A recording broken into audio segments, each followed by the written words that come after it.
lining the aisles, actually. Please take your seats. We are going to start now.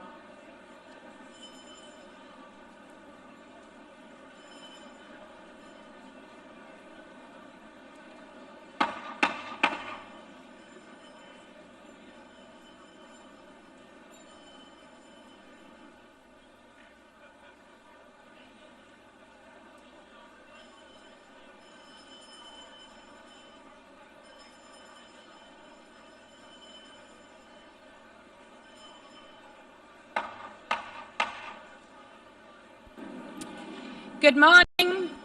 Good morning, heads of states, excellencies, dear guests, people watching from home. The fourth plenary meeting of the General Assembly is called to order.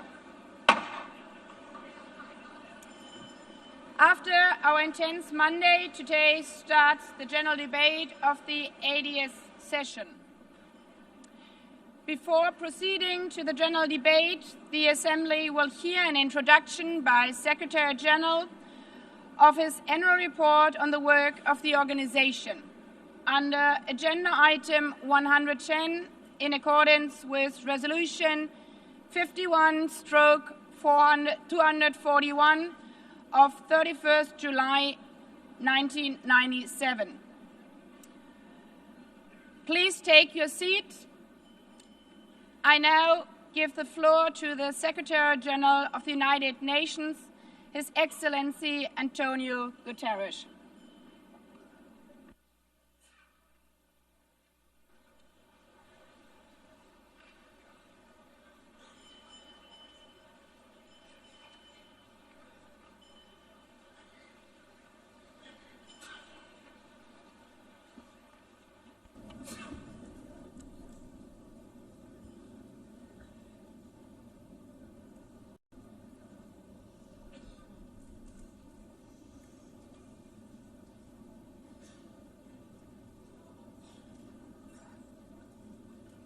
Please, could you take your seats?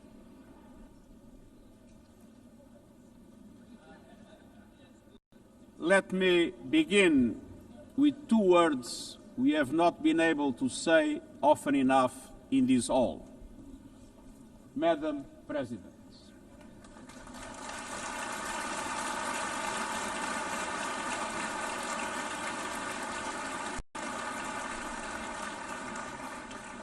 Excellencies, ladies and gentlemen, 8 years ago, in a world scorched by war, leaders made a choice: cooperation over chaos, law over lawlessness, peace over conflict. And that choice gave birth to the United Nations, not as a dream for perfection, but as a practical strategy for the survival of humanity. Many of our founders had seen firsthand the hell of the death camps and the terror of war. They knew that true leadership meant creating a system to prevent a replay of those horrors, a firewall against the flames of conflict and World War III, a forum for sovereign states to pursue dialogue and cooperation, and a concrete affirmation of an essential human truth: we are all in this together. And this General Assembly Hall is the heartbeat of that truth. It is why for decades, world leaders have come to this one-of-a-kind podium. It is why you are here today. Because at its best, the United Nations is more than a meeting place. It's a moral compass, a force for peace and peacekeeping, a guardian of international law, a catalyst for sustainable development, a lifeline for people in crisis, a lighthouse for human rights, and a center that transforms your decisions, the decisions of member states, into action. 80 years on, we confront again the question our founders faced, only more urgent, more intertwined, more unforgiving. What kind of world do we choose to build together? Excellencies, we have our work cut out for us, as our ability to carry out that work is being cut from us. We have entered in an age of reckless disruption and relentless human suffering. Look around. The principles of the United Nations that you have established are under siege. Listen, the pillars of peace and progress are buckling under the weight of impunity, inequality, and indifference. Sovereign nations invaded, hunger weaponized, truce silence, rising smoke from bombed-out cities, rising anger in fractured societies, rising seas swallowing coastlines. Each one a warning, each one a question.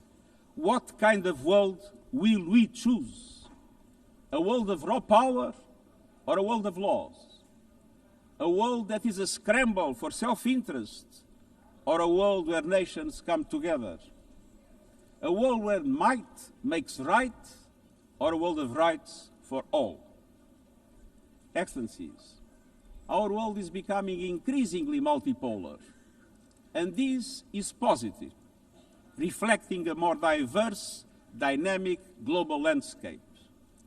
But multipolarity without effective multilateral institutions can court chaos, as Europe has learned the hard way, resulting in World War I.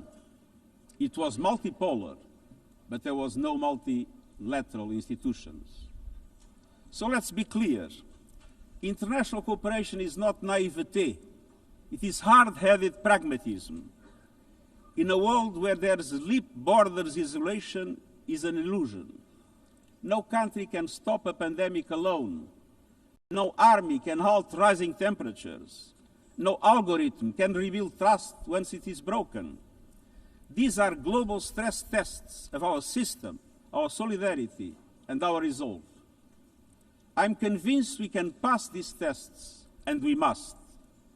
Because people everywhere are demanding something better, and we owe them a system worthy of their trust and a future worthy of their dreams. And so we must make the choice, an active choice, to reaffirm the imperative of international law, to reassert the centrality of multilateralism, to reinforce justice and human rights, and to recommit to the principles that gave rise to our organization, and to the promise contained in its first words, we the peoples.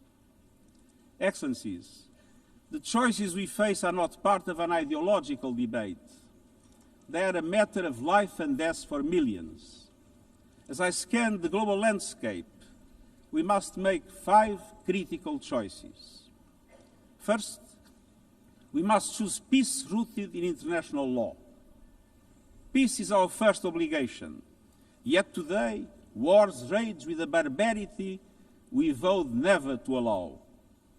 Too often, the Charter is brandished when convenient and trampled when not. But the Charter is not optional. It is our foundation. And when the foundation cracks, everything built upon fractures. Around the world, we see countries acting as if the rules don't apply to them. We see humans treated as less than human, and we must call it out. Impunity is the mother of chaos, and it has spawned some of the most atrocious conflicts of our times. In Sudan, civilians are being slaughtered, starved, and silenced. Women and girls face unspeakable violence. There is no military solution. I urge all parties, including those in this hall, end the external support that is fueling this bloodshed. Push to protect civilians, because the Sudanese people deserve peace, dignity, and hope.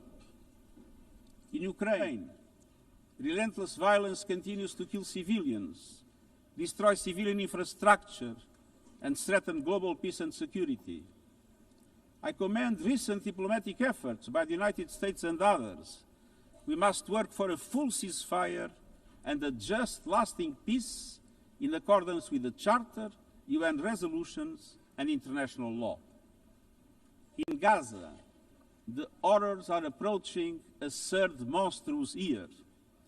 They are the result of decisions that defy basic humanity. The scale of death and destruction are beyond any other conflict in my years as Secretary General. The International Court of Justice has issued legally binding provisional measures in the case named Application of the Convention on the Prevention and Punishment of the Crime of Genocide in the Gaza Strip. Since then, a famine has been declared and the killing has intensified. The measures stipulated by the ICJ must be implemented fully and immediately.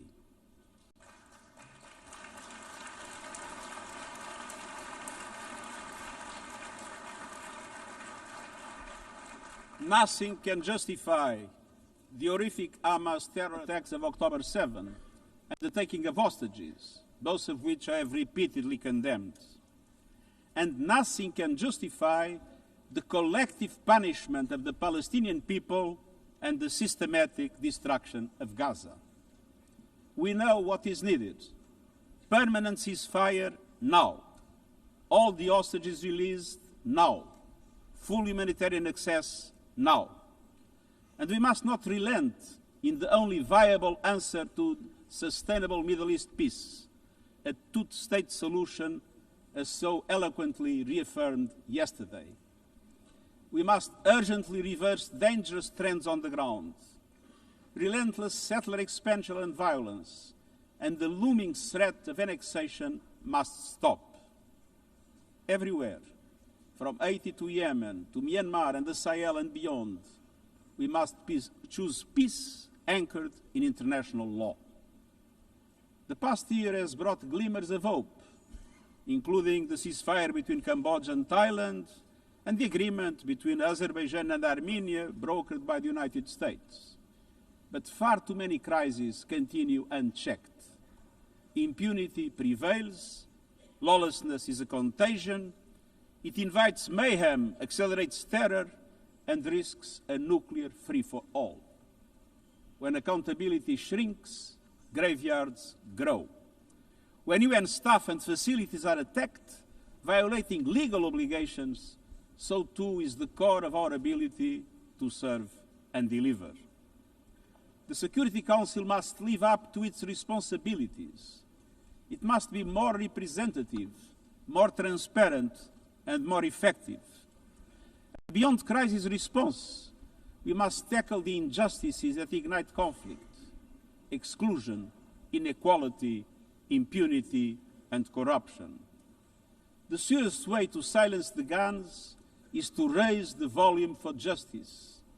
Real security is born of fairness and opportunity for all. Excellences, cela m'amène au deuxième point. This leads me to my second point. We must choose human dignity and human rights. Les droits humains ne sont pas Human un ornement rights de la are not paix. an ornament Ils en of sont le peace, socle. they're its bedrock. Les droits humains, sociaux, Human rights, économiques, economic, politiques, social, civiques cultural, et political, culturels and civil, sont are universels, universal, indivisibles indivisible, et and interdépendants. interdependent. Choisir les droits, Choosing c'est rights plus que des means paroles. more than C'est words. choisir la justice It plutôt que le means choosing silence. justice over C'est silence. préserver la liberté It means et l'espace protecting civique. freedom and civic space. Faire avancer l'égalité pour Advancing les femmes et equality les for filles. women and girls. Combattre le Confronting racisme et la racism and discrimination sous discrimination toutes leurs in all formes. its forms. Protéger les défenseurs des Protecting droits human humains, rights les defenders, journalistes journalists, et la liberté and freedom of d'expression, speech. et garantir les droits And des réfugiés et upholding des the rights migrants of refugees and afin que la migrants mobilité so soit that sûre mobility is et safe conforme and au in droit accordance with international. international law. Les droits humains sont un Human combat rights quotidien, are a daily en battle, ligne comme hors online ligne. and offline. Ils exigent de la They volonté require politique, political will. mais la dignité ne se But résume dignity pas à la is not only protection des droits. about the protection of Elle rights, exige pleinement concrétiser ces droits about grâce rights à un fulfilled développement through inclusif inclusive et and résilient. resilient development. Des droits qui mettent fin à la Rights that pauvreté put an end et à la to faim. poverty and hunger. Des droits qui ouvrent Rights de la that voie de open l'éducation, doors de la to santé education, et des health opportunités. and opportunity. The Sustainable Development Goals are our shared roadmap for achieving these rights. But in order to make progress down this road, we need fuel. And that fuel is finance. We've seen what development done right can deliver. In the past decade, millions more have gained access to electricity, clean cooking solutions, and to the internet. Child marriage is in retreat. Women's representation is growing, but cuts to aid are wreaking havoc. They are a death sentence for many.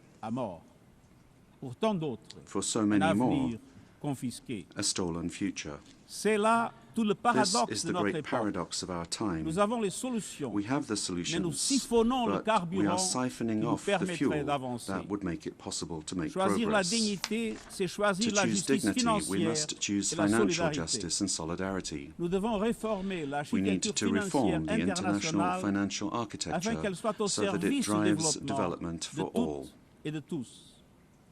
With bigger and bolder multilateral development banks, lending more and mobilizing more private capital for developing countries, with faster and fairer debt relief mechanisms, helping every country in crisis, including middle-income countries.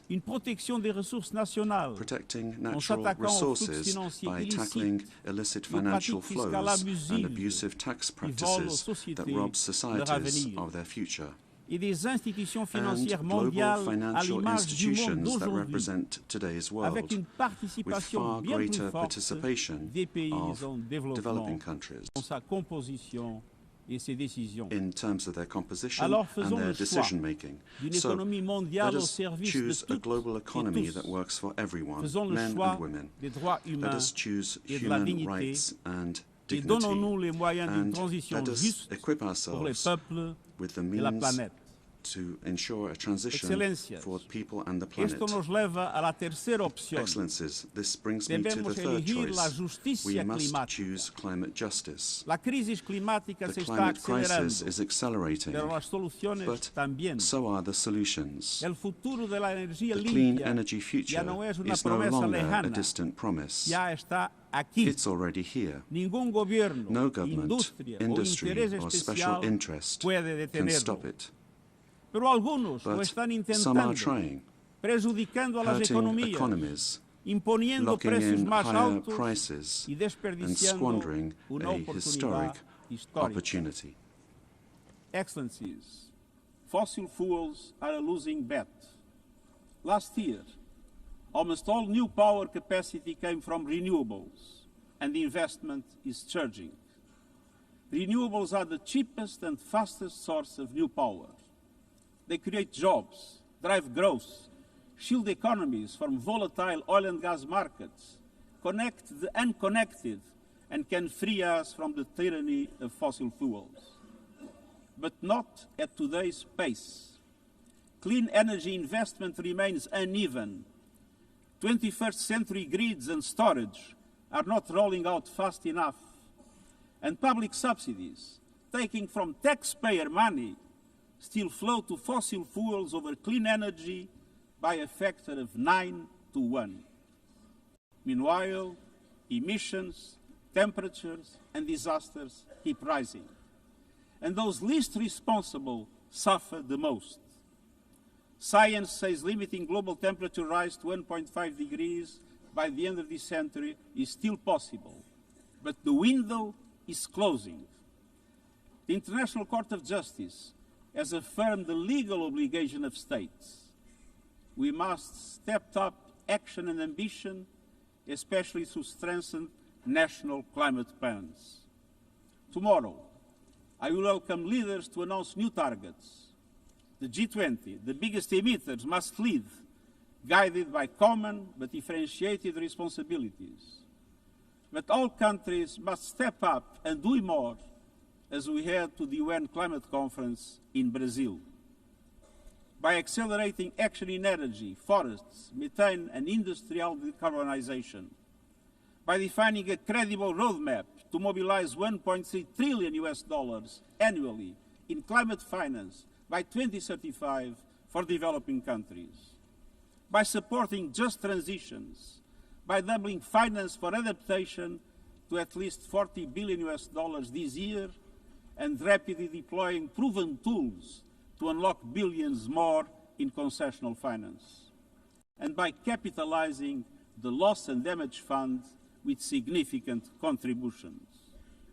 All of these requires government, international financial institutions, philanthropies, civil society, and the private sector to work together, to provide fiscal space to developing countries and unlock new innovative sources of finance at scale, including solidarity levies on high-emitting sectors and debt swaps.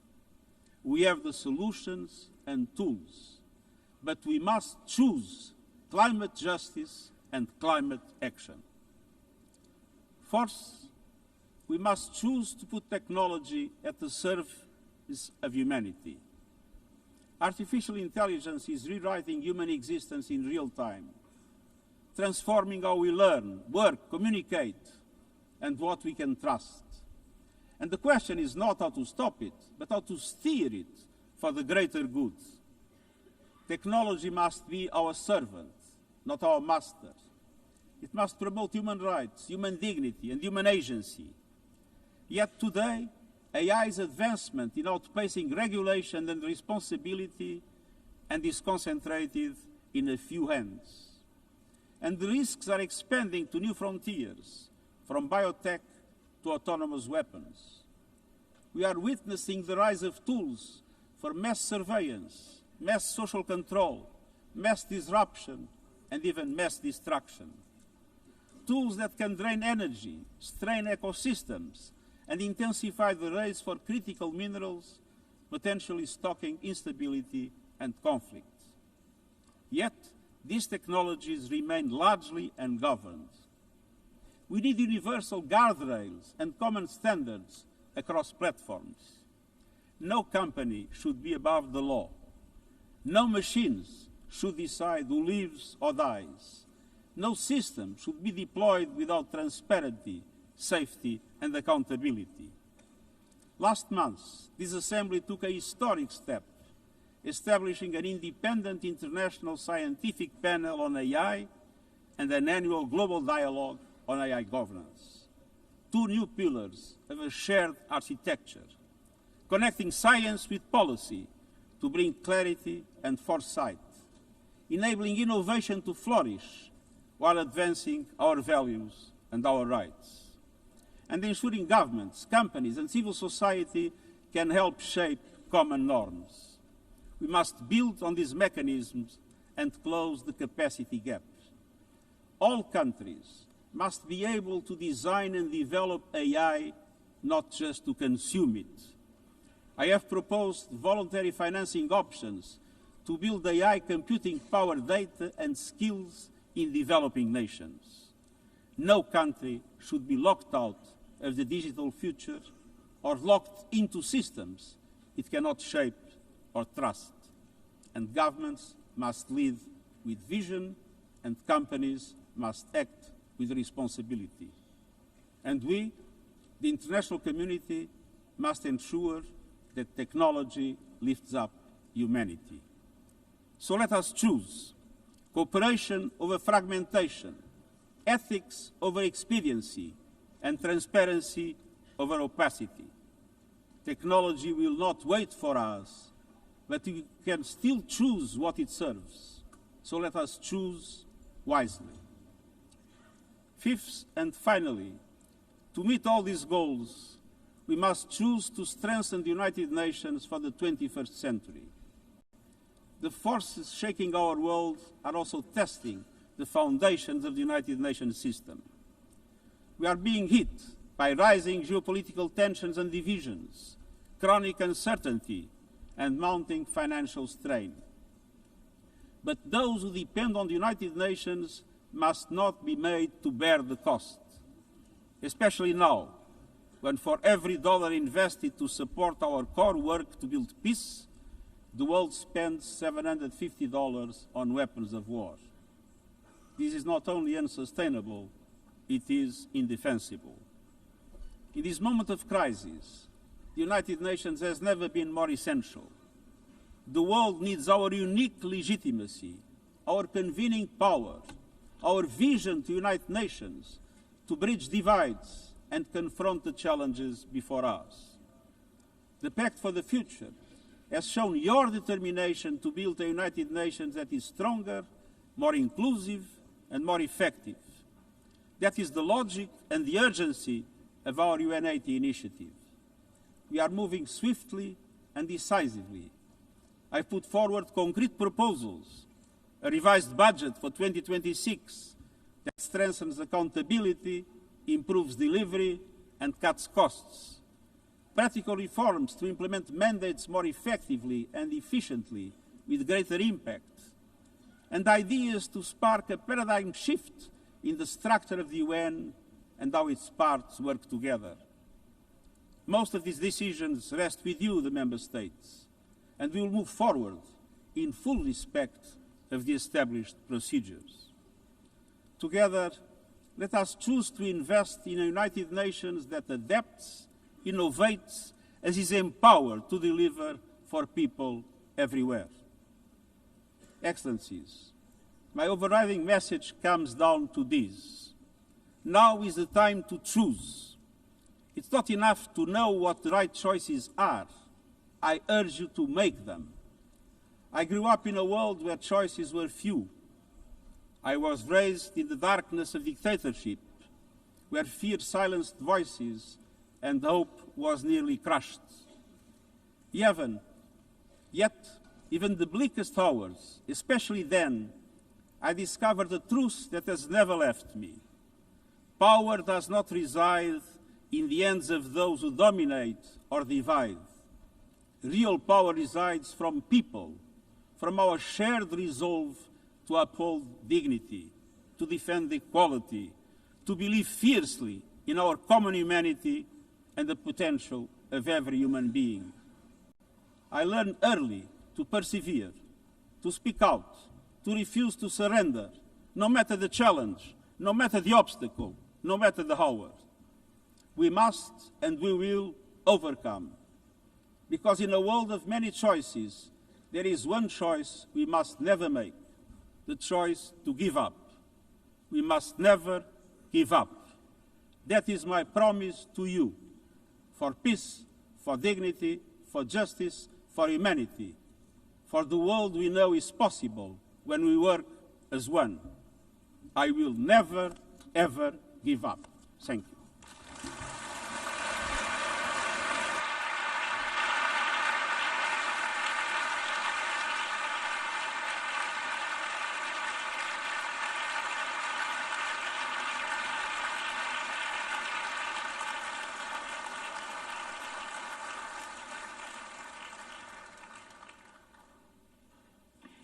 I thank the Secretary General. The Assembly will now turn to Agenda Item 8, entitled General Debate.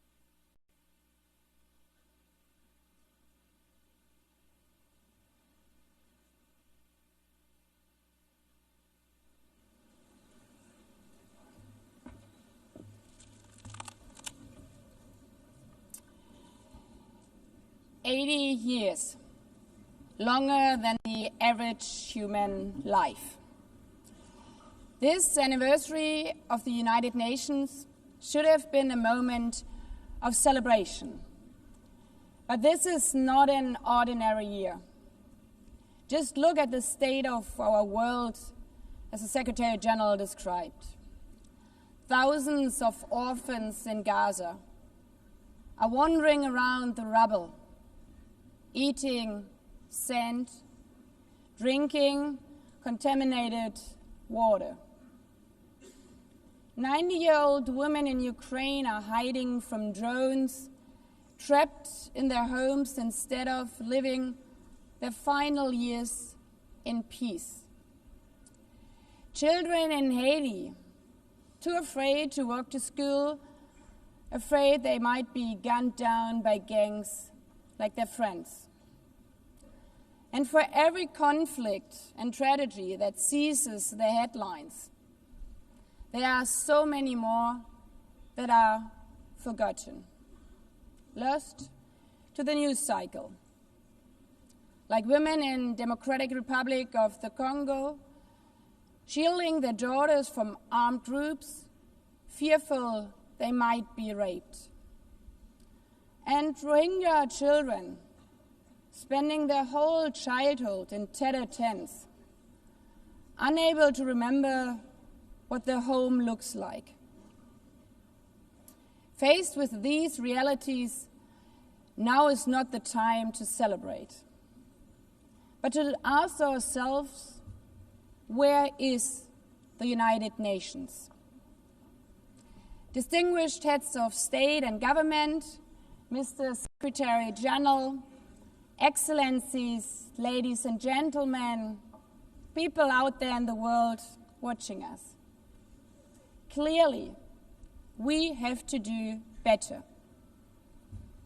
But what we should not let cynics allow to weaponize these failures, to argue that our institution is a waste of money, outdated, irrelevant.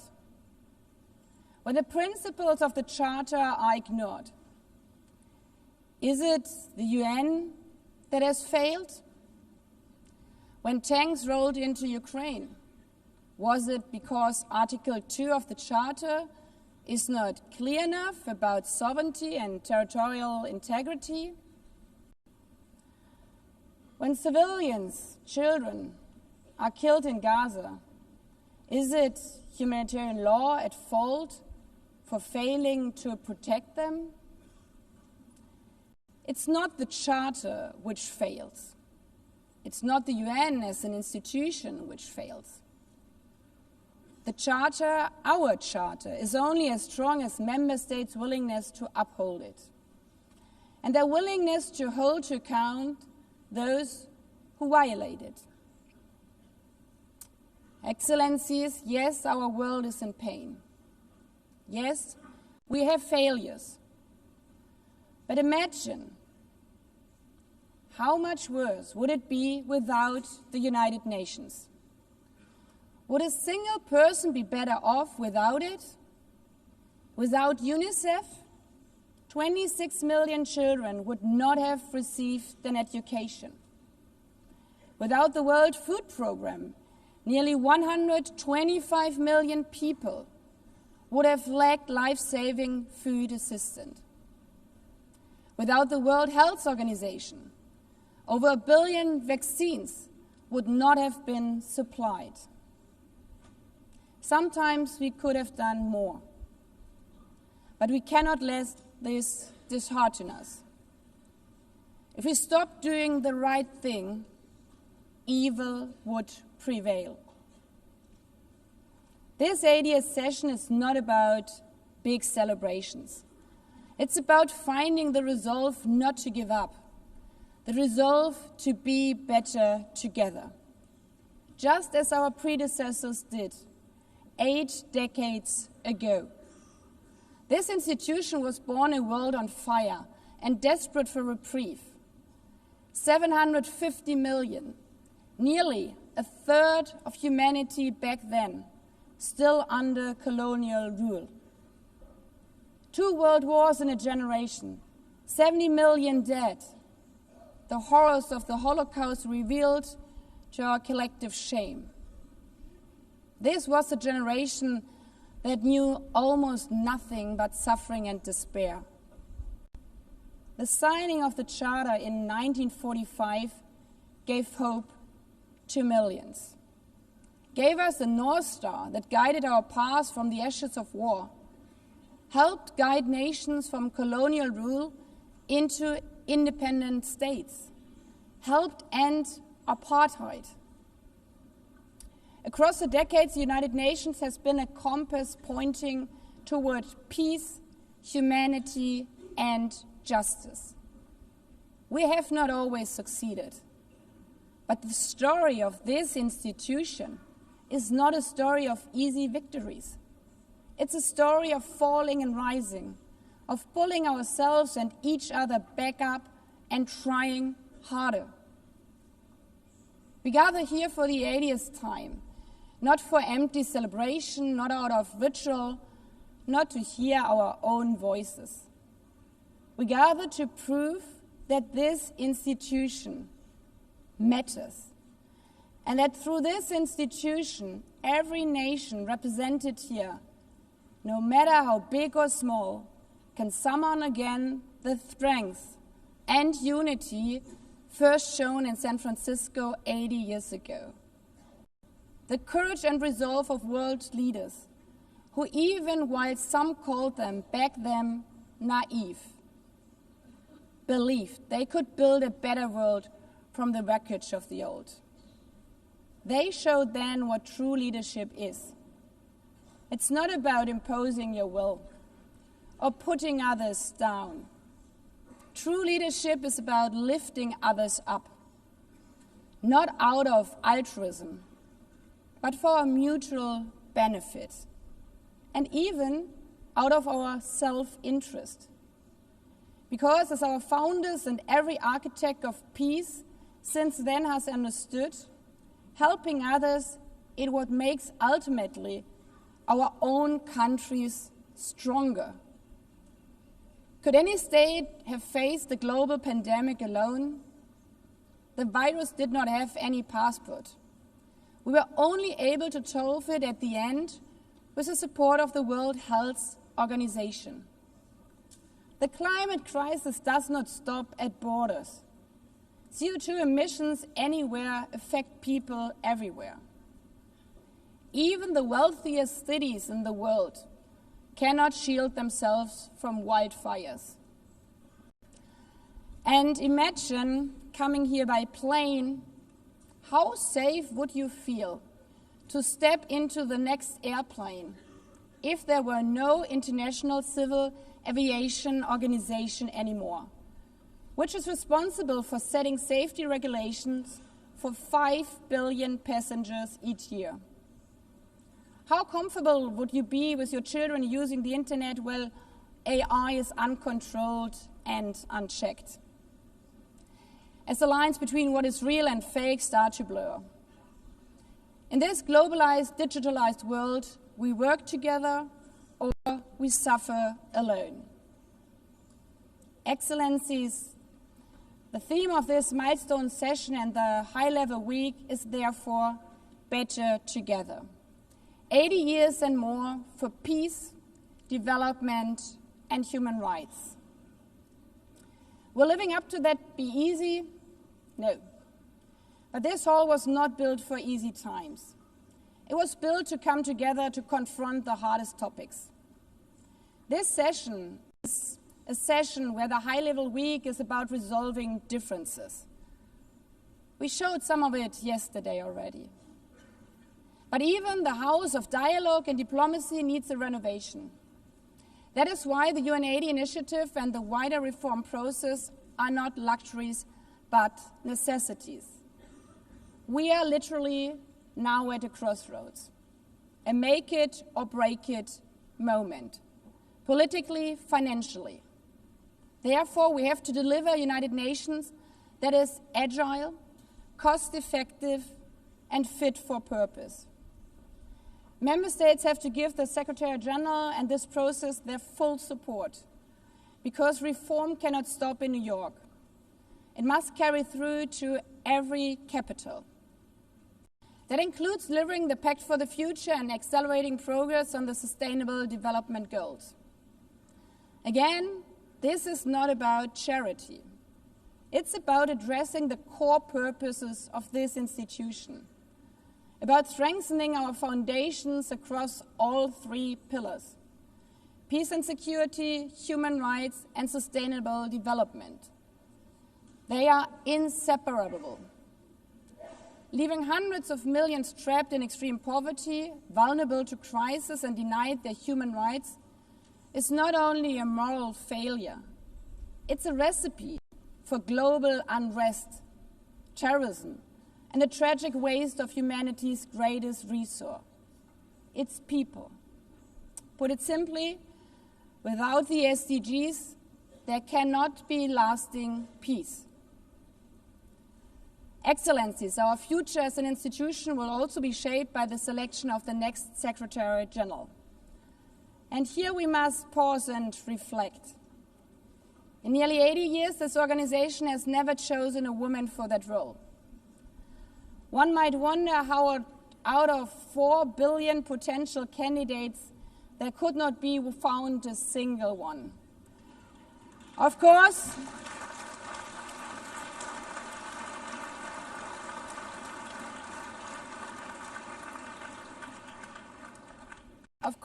the choice rests with member states. But those of you having been there yesterday celebrating Beijing, one strong female leader after the other from all our continents. Like 80 years ago, we are standing at a crossroads. And it's up to us, to every single member state, to live up to the same leadership as your predecessors did, to act when action is needed, to uphold the principles of our Charter, to be better together, to show the people around the world that this United Nation is there, today, tomorrow, and for the next 8 decades. Because, after all, it's the life insurance for every country.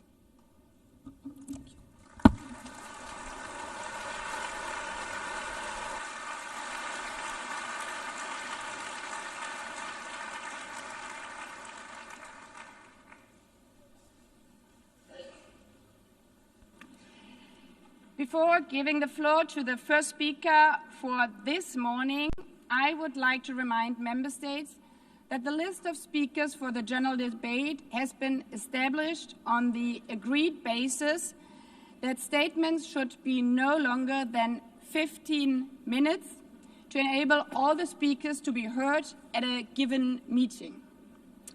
Within this time frame, I would like to appeal to speakers to deliver their statements at a reasonable pace so that interpretation into the other official languages may be provided properly. I would also like to draw your attention to the decision taken by the Assembly at previous sessions, namely that the practice of expressing congratulations inside the Assembly Hall after speech has been delivered is strongly discouraged. After delivering their statements from the rostrum, speakers are invited to exit the hall through room JA200, located behind the podium, before returning to their seats. May I take it that the Assembly agrees to proceed in this manner? It's so decided. Finally, I should like to draw the attention of member states that during the general debate, official photographers are in the room and will take official photographs of all speakers by the Department of Global Communications. Members interested in obtaining these photographs are requested to contact the Photo Library of the United Nations. By this, the Assembly will hear an address by His Excellency Luiz Inácio Lula da Silva, President of the Federative Republic of Brazil. I request the protocol to escort His Excellency and invite him to address the Assembly.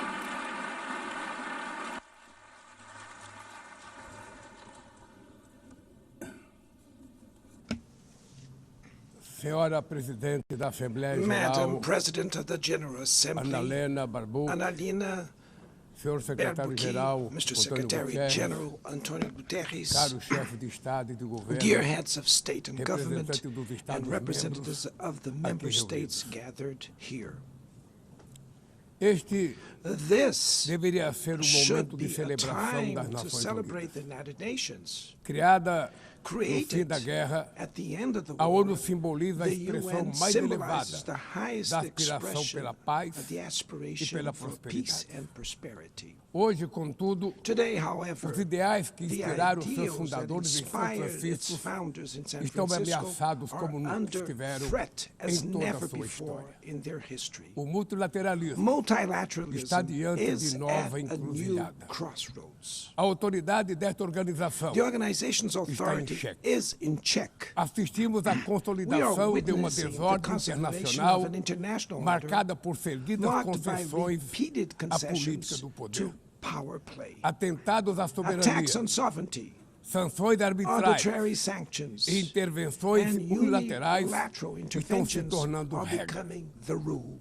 Existe evidente There paralelo is a clear entre a parallel crise do between the multilateralismo e o multilateralism enfraquecimento crisis da and the weakening democracia. of democracy. O autoritarismo se fortalece Authoritarianism is quando nos strengthened omitimos when we frente à fail to arbitrariedade. act in the face of Quando a arbitrary sociedade acts. internacional When the international society vacila na defesa da falters paz, in defending da peace, soberania e do sovereignty, direito, and the rule as of law, consequências são the trágicas. consequences are Em tragic todo o mundo, throughout the world. forças antidemocráticas Anti-democratic tentam forces subjugar are trying to as subjugate instituições e institutions sufocar and as stifle liberdades. freedoms. Cultua a violência, They worship exalta a violence, praise ignorância, ignorance, atuam como act milícias as physical físicas e and digitais digital militias, e cerceiam a and imprensa. restrict the press. Mesmo sob ataques sem Even precedentes, under an o Brasil unprecedented optou attack, por Brazil resistir chose to e resist defender sua and defend its democracia democracy. reconquistada há Regained 40 anos 40 pelo seu years povo ago by depois its de people 2 décadas de after governo 2 decades ditatoriais. of dictatorial government. Não há justificativa There para is as no medidas justification for unilaterais e unilateral arbitrárias and contra nossas arbitrary measures instituições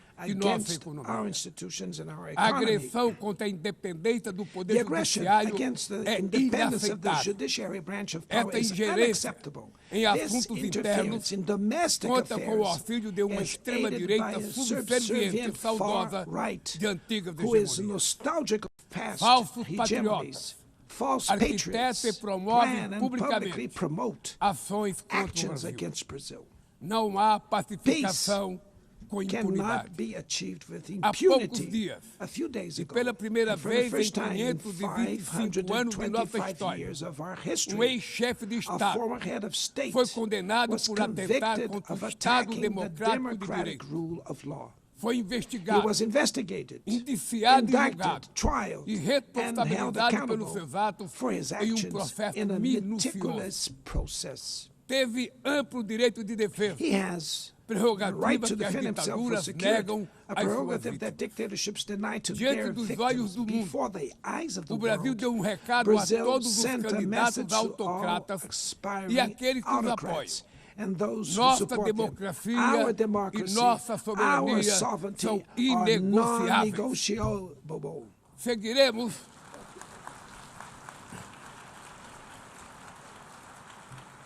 Seguiremos como We will nação continue independente as an e como independent povo nation livre and as de a people qualquer tipo de free tutela. from any type of guardianship. Democracias sólidas, Sound além democracies do go ritual beyond eleitoral. the electoral ritual. seu vigor Its strength pressupõe a redução da presupposes the desigualdade, reduction of a garantia inequalities, dos direitos the mais guarantee of the elementares, most basic a rights, alimentação, food, a segurança, safety, o trabalho, work, a moradia, housing, a educação education, e a and saúde. health. A democracia falha Democracy quando as fails mulheres ganham when menos que women os homens earn less than ou men morrem pelas or mãos de die parceiros at e the hands familiares. of partners and family Ela members. perde It quando loses fecha suas when it portas closes its e doors culpa migrantes and pelas blames mazelas do migrants for mundo. the world's ills. A pobreza Poverty é tão is inimiga as da much democracia an enemy of quanto o democracy extremismo. as extremism. Por isso, Therefore, foi com orgulho we were proud que to recebemos receive da FAO a confirmation from confirmação de que o FAO Brasil that Brazil voltou a has sair do once mapa again da left fome the hunger este map ano de in this 2025. year, 2025. Mas no mundo, But in the ainda há world, 670 there are milhões still de pessoas famintas 670 e million hungry cerca de people 2 and bilhões e about 300 milhões 2.3 billion enfrentam insegurança face alimentar. food insecurity. A única guerra The only que war todos podem of sair which vencedores everyone é a can que emerge travamos victorious contra a is the fome e one a we pobreza. wage against hunger and Esse Esse é o objetivo da Aliança This is the Global goal of the que global lançamos no alliance we G20 launched e que já conta at the com o apoio de G20 and which has the 103 support países. of 103 A countries. comunidade The internacional international community precisa rever needs to suas revise prioridades, its priorities, reduzir os gastos com reduce guerras arms e spending, aumentar a and ajuda ao increase desenvolvimento. development aid. Aliviar o serviço da Relieve the dívida service externa of the dos foreign países mais debt pobres, of the poorest sobretudo os countries above africanos, all African e nations, definir and padrões set mínimos de minimum tributação global global tax standards para que os super so ricos that the super paguem mais rich impostos pay que more os taxes trabalhadores. than workers. A democracia também se Democracy mede is pela also capacidade measured by de the proteger ability as to protect famílias e a families infância. and the childhood. As plataformas digitais Digital platforms trazem offer possibilidade de nos possibilities for aproximar us to come como together jamais in havíamos ways we imaginado, never imagined. mas têm sido usadas But they para have been semear used for intolerância, sowing misoginia, intolerance, misogyny, xenofobia e desinformação. xenophobia, and A internet misinformation. The internet não pode ser terra cannot be sem a lei. land of Cabe ao poder público lawlessness. proteger It's os up mais to governments vulneráveis. to protect the most Regular vulnerable. não é Regulating restringir does a not liberdade de mean expressão, restraining é freedom garantir of que expression. o que It's já é about ilegal ensuring no mundo real that what is seja already tratado assim illegal in the também real no world is ambiente treated digital, the no way in ambiente the virtual virtual. environment. Ataques à Attacks regulação on regulation serve para encobrir serve to interesses cover up escusos hidden e dar interests guarida a and crimes provide como fraudes, shelter for tráfico de crimes pessoas, such pedofilia as fraud, e human investidas trafficking, contra a democracia. pedophilia, and attacks against O democracy. Parlamento brasileiro, The Brazilian parliament corretamente, was right apressou to sem rush abordar esse this to problema. address this issue. Com orgulho, Last week, promulguei na I última proudly semana enacted uma das leis mais one of the avançadas world's do most mundo advanced laws para for the proteger, protection para a of proteção de children and crianças e adolescents adolescentes in na the esfera digital digital. environment. Também enviamos ao Congresso Also, we Nacional sent draft bills projeto de lei to the National para Congress fomentar a to foster concorrência nos competition mercados digitais and digital e para markets and to incentivar encourage the a instalação installation de data of centers sustainable sustentáveis. data centers. Para mitigar os To riscos da mitigate inteligência the risks artificial, of artificial intelligence, apostamos na we are construção de uma committed to governança building multilateral multilateral em linha governance com o in Pacto line with the Digital global Global digital aprovado neste compact plenário that was o approved ano in this passado. plenary last year. Senhoras e senhores, Ladies and gentlemen, Your Na América Excellencies, Latina e in Latin Caribe, America and the Caribbean, vivemos momento we de are crescente experiencing a polarização time e of growing instabilidade. polarization and instability. Manter a região como zona de Maintaining the paz region as a zone of sempre foi peace e é a is nossa and was prioridade. our priority. Somos continente We livre are de a armas de continent destruição free em massa, of weapons of mass sem conflitos destruction, étnicos ou without religiosos. ethnic or religious preocupante. conflicts. A The equiparação entre a comparison between criminalidade e o crime terrorismo. and terrorism is A worrying. forma mais The eficaz most effective way de combater o to tráfico de combat drogas drug é a trafficking cooperação is to para cooperate reprimir to suppress a lavagem de dinheiro money e laundering limitar o and comércio de limit armas. arms trade. Usar força Using letal lethal em force situações in que não situations constituem that do not conflitos armados constitute armed equivale conflict is a executar tantamount pessoas to sem executing julgamento. people without trial. Outras partes do Other parts of the planeta planet já testemunharam already intervenções que witnessed causaram danos maiores interventions do that que cause se greater pretendia damage evitar, than intended, com graves with serious consequências humanitárias. humanitarian consequences. A via do diálogo The path to não deve estar dialogue must fechada not be na closed Venezuela. in Venezuela. O Haiti Haiti tem direito a has the futuro right livre de to a violência. violence E é free future, inadmissível and it is que Cuba seja unacceptable listada that como Cuba país que be patrocina o listed as a terrorismo. country that sponsors No terrorism. conflito And the na conflict Ucrânia, in Ukraine,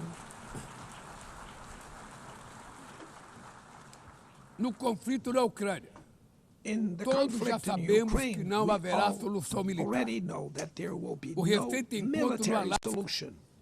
The despertou recent a meeting in esperança de uma Alaska saída raised negociada. hopes for a negotiated É way preciso out. pavimentar It's necessary to caminhos pave the way para uma solução for realista. a realistic Isso solution. implica This levar em conta as implies legítimas taking into preocupações de account segurança the de todas as legitimate partes. security concerns A of all iniciativa parties. africana The African e o Initiative grupo de amigos da and paz the Friends criado for por Peace Chile e group Brasil created by China pode and contribuir Brazil para promover can o diálogo. help promote dialogue Nenhuma situação and a diplomatic é mais solution. No situation emblemática do is que o more uso emblematic desproporcional e of the ilegal disproportionate da and força illegal do use que a of da force Palestina. that the one occurring in Os Palestine. atentados terroristas The terrorist perpetrados attacks pelo Hamas perpetrated by são Hamas are indefensáveis sob qualquer indefensible ângulo. from any Mas angle, nada, but nothing, absolutamente absolutely nada, nothing justifica o justifies genocídio the em ongoing curso genocide in Gaza.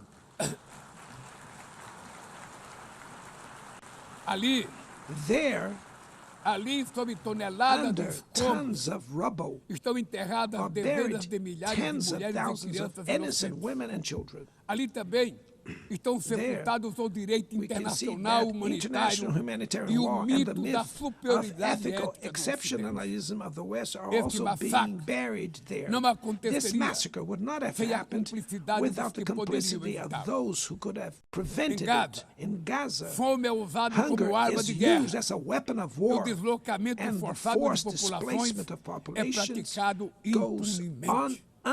Quero unpunished. expressar I minha express admiração my aos admiration judeus to the Jews que dentro e who, fora de Israel, inside and se outside opõem Israel, a esta punição oppose this coletiva. collective punishment. O povo The palestino Palestinian corre o people risco are de at risk desaparecer. of disappearing. Só sobreviverá They will como um only Estado survive independente with integrado an à independent state comunidade integrated to internacional. the international community. Esta é a This solução is the defendida por solution mais de defended by more 150 than membros da ONU 150 e afirmada UN members, ontem aqui, reaffirmed neste mesmo yesterday plenário, here in this very mas plenary, obstruída but por barred único by veto. a single É veto. lamentável It is regrettable presidente that Mahmoud President Abbas Mahmoud tenha Abbas sido impedido was prevented pelo by país the host anfitrião de country ocupar of a occupying bancada da the Palestinian Palestina bench nesse at this momento historical moment.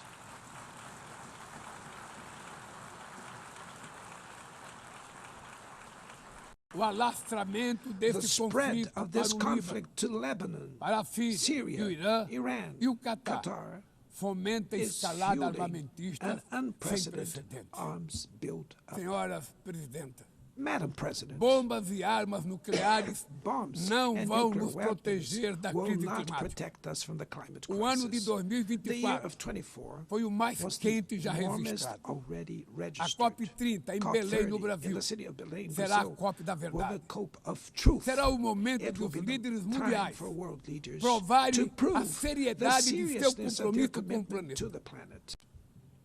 Sem ter o quadro Without completo das a complete contribuições picture nacionalmente determinadas, of the a chamada NDCs, NDC, nationally determined caminharemos de olhos contributions, vendados para we o were verdadeiro walking abismo. blindfolded towards O the Brasil abyss. se Brazil comprometeu a has reduzir committed entre to 59% e reducing its emissions by 77% suas 59 emissões, and abrangendo todos os 67%, gases de covering efeito all estufa greenhouse em gases todos os and setores da all economia. sectors of the economy. Nações em desenvolvimento Developing nations enfrentam a mudança do face clima climate change ao mesmo tempo em while que lutam grappling contra outros with desafios. other challenges. Enquanto isso, Meanwhile, países ricos rich countries usufruem enjoy de padrão de a vida standard obtido às of custas de living 200 reached anos at de the emissões de expense of gás. 200 years of greenhouse Exigir gas maior emissions. ambição e Demanding maior acesso greater a ambition recursos and greater e access tecnologias to não é resources uma and questão de technology. caridade, It's not a matter of é charity, apenas uma but questão de of justiça. justice. A corrida The por minerais race for críticos critical essenciais minerals, para a essential transição for energética energy não transition, pode cannot reproduzir a lógica reproduce the predatória predatory que and marcou asymmetrical os últimos logic séculos. that has characterized Em Belém, recent centuries. In o Belém mundo vai City, conhecer the a world realidade will da learn Amazônia. about the O reality of the Brasil já Amazon. reduziu pela metade Brazil has already o reduced desmatamento na região deforestation by nos half 2 in últimos the anos. region in the last 2 years. Erradicá-lo requer Eradicating garantia, it condições requires dignas de vida para ensuring seus milhões decent de living habitantes. conditions for its millions of Fomentar o inhabitants. desenvolvimento Promoting sustentável sustainable development é o objetivo is the do Fundo objective of the Florestas Tropical Tropicais Forest para Forever sempre, Facility, que o Brasil which pretende Brazil intends lançar to launch para remunerar to compensate os países que countries mantêm that suas keep their florestas em forests pé. standing. É chegado o momento de passar But the time has da come fase to da prove, negociação to move para a from the etapa da negotiation phase to the implementação. implementation O mundo stage. deve muito The ao world regime owes a lot to the criado pela regime Convenção created do by the Clima. Climate Convention. Mas é necessário Climate change trazer o combate à needs mudança to do be clima brought para to o the coração heart da of the ONU UN para que ela tenha so that a it atenção gets que the merece. attention it deserves. Conselho A vinculado à council Assembleia Geral, linked to the General com Assembly força e with the legitimidade power para and monitorar legitimacy to compromissos monitor dará coerência à ação climática. Trata-se de pacto fundamental na direção de uma reforma mais abrangente da organização, que contemple também Conselho de Segurança ampliado nas duas categorias de seus membros. Poucas áreas retrocederam tanto como o sistema multilateral de comércio.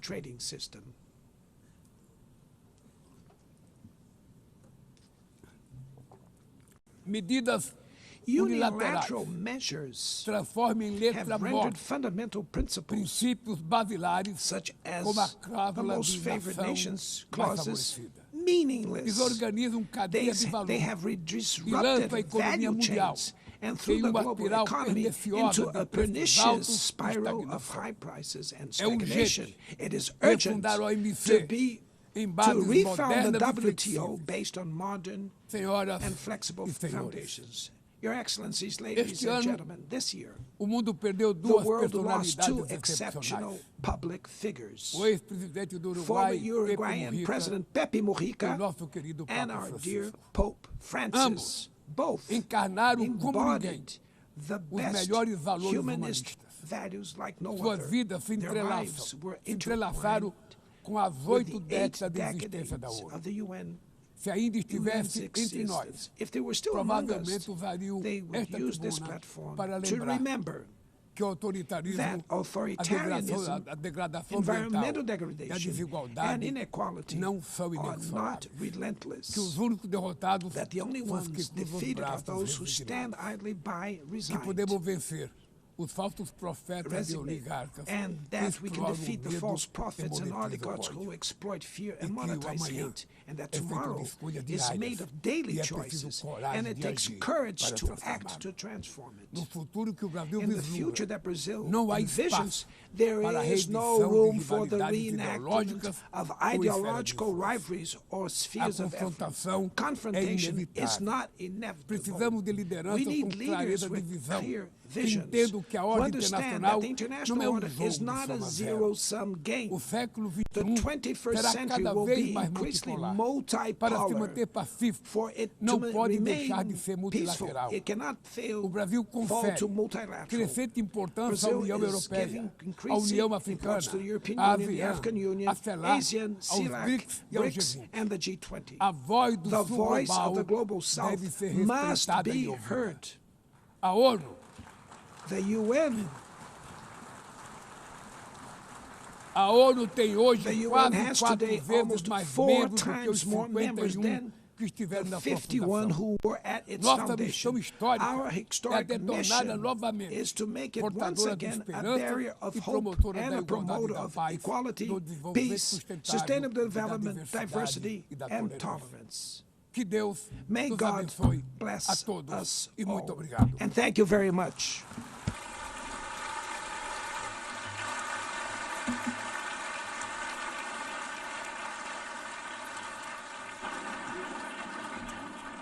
On behalf of the Assembly, I wish to thank the President of the Federative Republic of Brazil,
the Assembly will hear an address by His Excellency Donald Trump, President of the United States of America, I request Protocol to escort His Excellency and invite him to address the Assembly.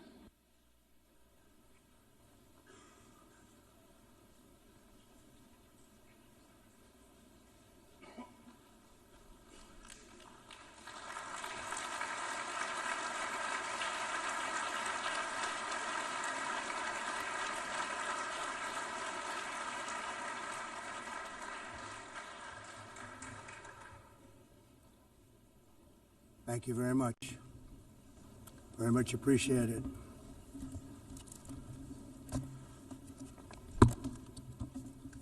And I don't mind making this speech without a teleprompter, because the teleprompter is not working. I feel very happy to be up here with you nevertheless, and that way you speak more from the heart. I can only say that whoever's operating this teleprompter is in big trouble.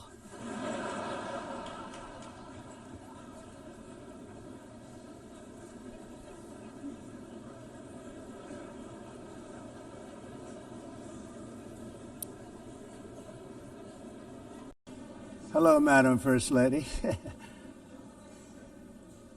Thank you very much for being here. And Madam President, Mr. Secretary General, First Lady of the United States, distinguished delegates, ambassadors, and world leaders. 6 years have passed since I last stood in this grand hall and addressed a world that was prosperous and at peace in my first term. Since that day, the guns of war have shattered the peace I forged on 2 continents. An era of calm and stability gave way to one of the great crises of our time. And here in the United States, 4 years of weakness, lawlessness, and radicalism under the last administration delivered our nation into a repeated set of disasters. 1 year ago, our country was in deep trouble, but today, just 8 months into my administration, we are the hottest country anywhere in the world, and there is no other country even close. America is blessed with the strongest economy, the strongest borders, the strongest military, the strongest friendships, and the strongest spirit of any nation on the face of the earth. This is indeed the golden age of America. We are rapidly reversing the economic calamity we inherited from the previous administration, including ruinous price increases and record-setting inflation we've never had before. Under my leadership, energy costs are down, gasoline prices are down, grocery prices are down, mortgage rates are down, and inflation has been defeated. The only thing that's up is the stock market, which just hit a record high. In fact, it hit a record high 48 times in the last short period of time. Growth is surging, manufacturing is booming. The stock market, as I said, is doing better than it's ever done. And all of you in this room benefit by that, almost everybody. And importantly, workers' wages are rising at the fastest pace in more than 60 years. And that's what it's all about, isn't it? In 4 years of President Biden, we had less than $1 trillion of new investment into the United States. In just 8 months since I took office, we have secured commitments and money already paid for $17 trillion. Think of it, 4 years, less than $1 trillion, 8 months, much more than $17 trillion is being invested in the United States, and it's now pouring in from all parts of the world. We've implemented the largest tax cuts in American history and the largest regulation cuts in American history, making this once and again the best country on earth to do business. And many of the people in this room are investing in America, and it's turned out to be an awfully good investment during this 8-month period. In my first term, I built the greatest economy in the history of the world. We had the best economy ever, history of the world.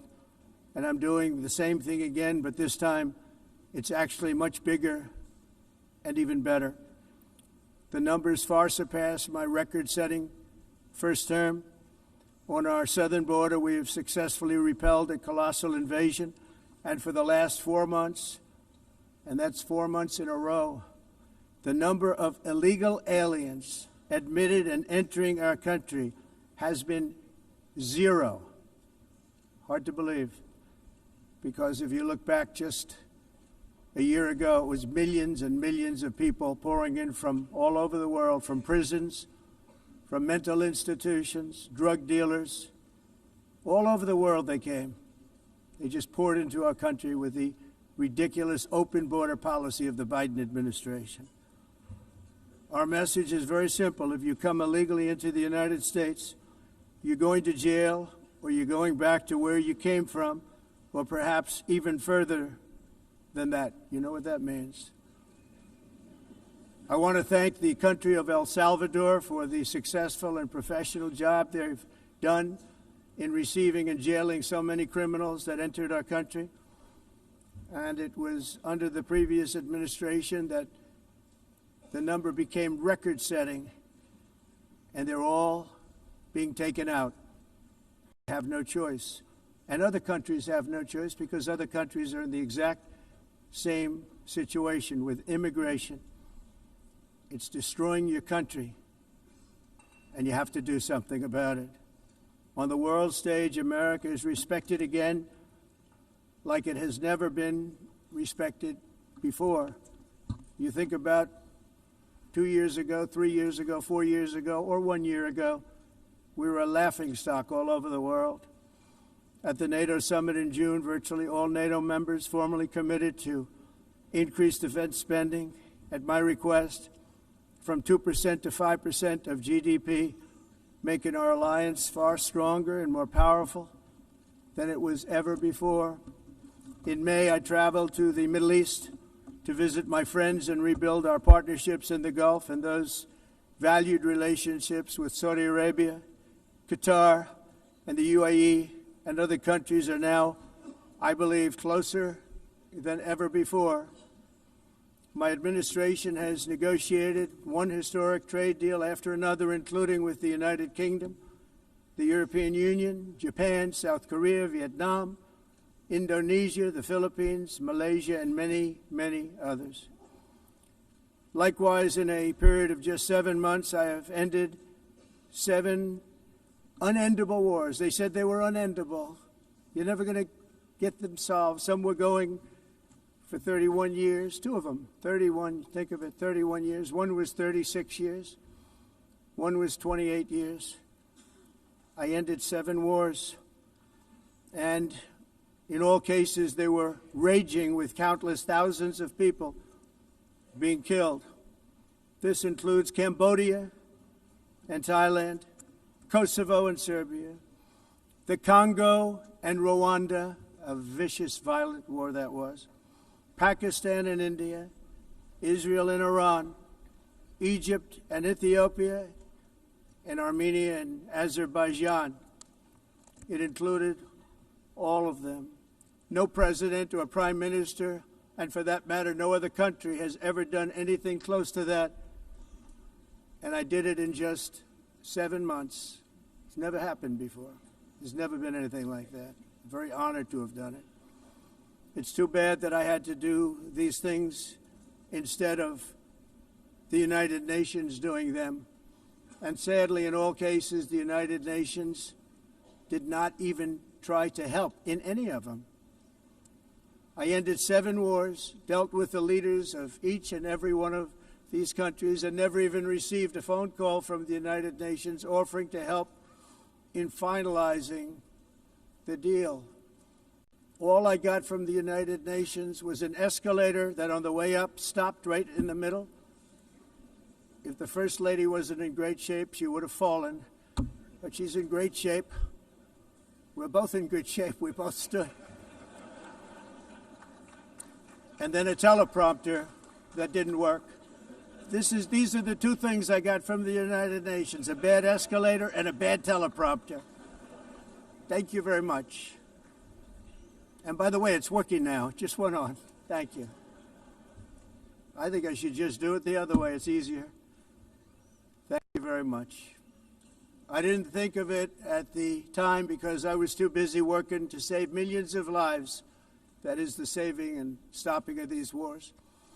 But later I realized that the United Nations wasn't there for us. They weren't there. I thought of it really after the fact, not during these negotiations, which were not easy. That being the case, what is the purpose of the United Nations? The UN has such tremendous potential. I've always said it. It has such tremendous, tremendous potential, but it's not even coming close to living up to that potential.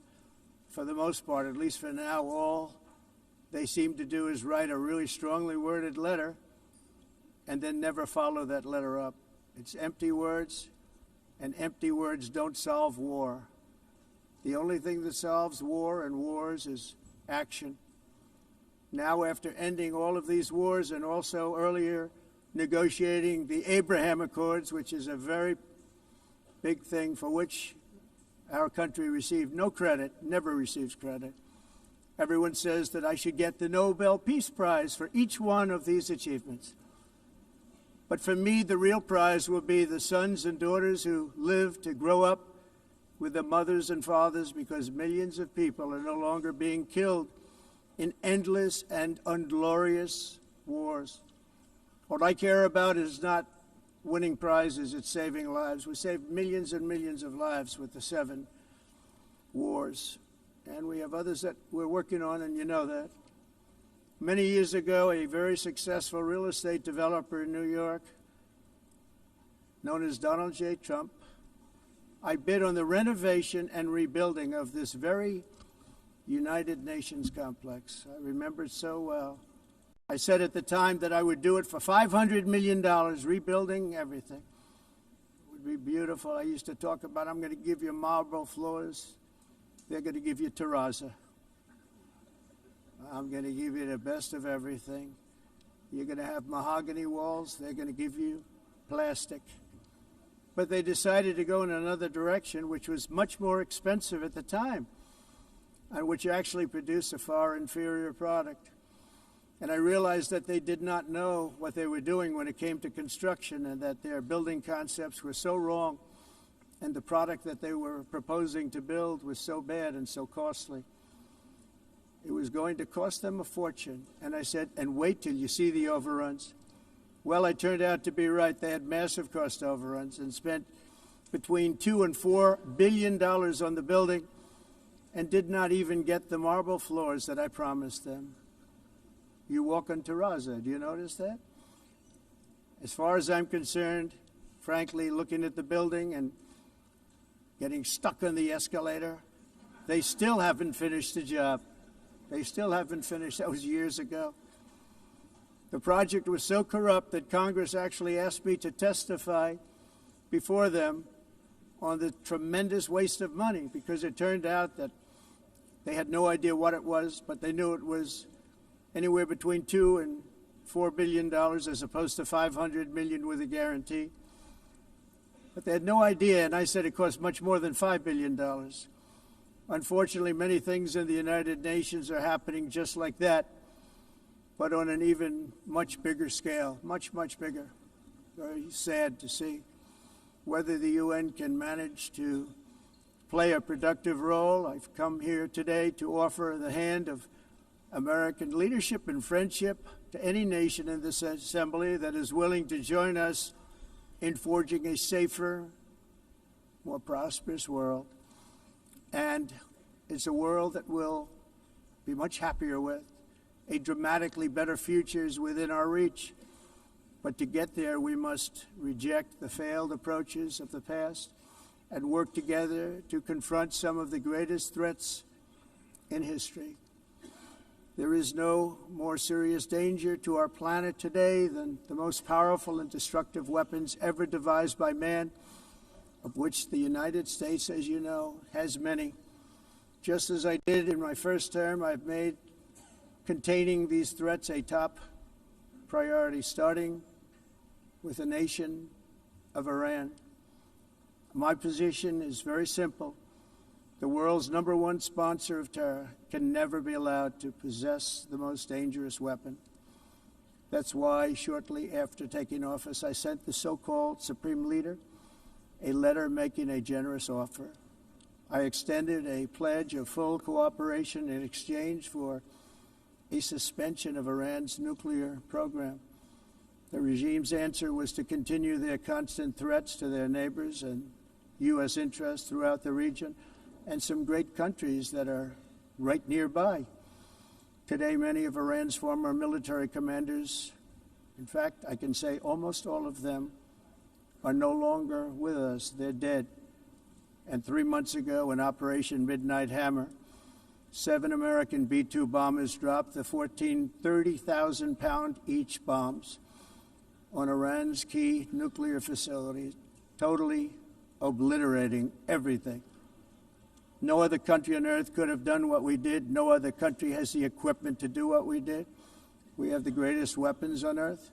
We hate to use them. But we did something that for 22 years people wanted to do.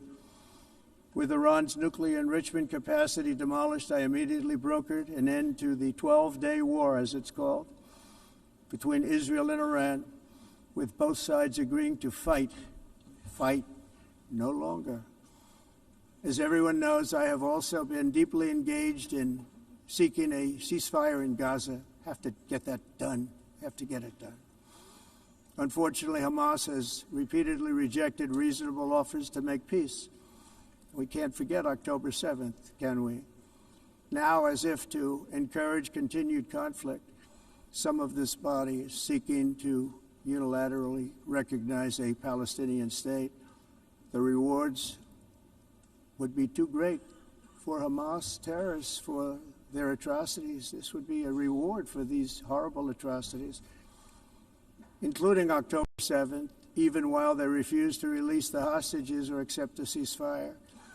Instead of giving to Hamas and giving so much, because they've taken so much, this could have been solved so long ago.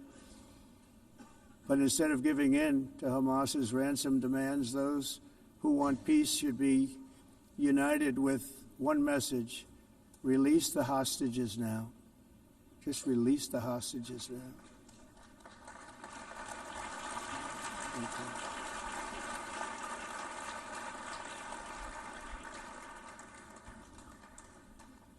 Thank you. As we have got to come together, and we will come together, got to get it done. We have to stop the war in Gaza immediately. We have to stop it. We have to get it done. We have to negotiate, immediately have to negotiate peace. We got to get the hostages back. We want all 20 back. We don't want 2 and 4. As you know, I got, along with Steve Witkoff and others that helped us, Marco Rubio, we got most of them back. We were involved in all of them.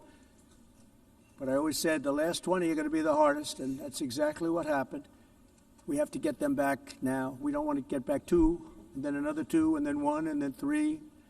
Have this process. No, we want them all back, and we want the actually 38 dead bodies back too. Those parents came to me, and they want them back, and they want them back very quickly and very badly, as though they were alive. They want them. They want them every bit as much as if their son or daughter were alive. I've also been working relentlessly, stopping the killing in Ukraine. I thought that would be, of the 7 wars that I stopped, I thought that would be the easiest because of my relationship with President Putin, which had always been a good one. I thought that was going to be the easiest one. But, you know, in war, you never know what's going to happen. There are always lots of surprises, both good and bad. Everyone thought Russia would win this war in 3 days. But it didn't work out that way.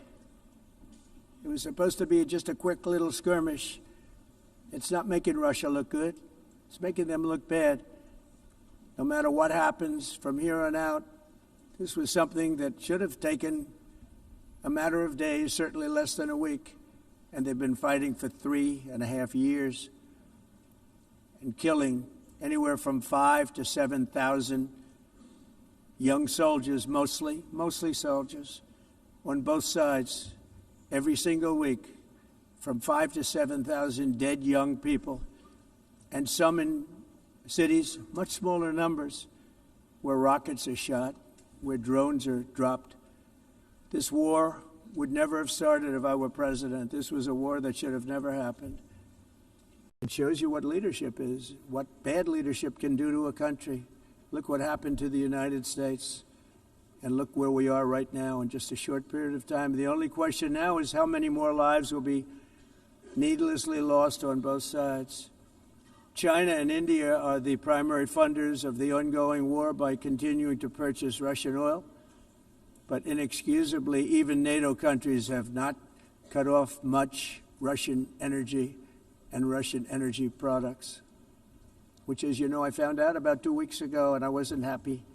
Think of it. They're funding the war against themselves. Who the hell ever heard of that one?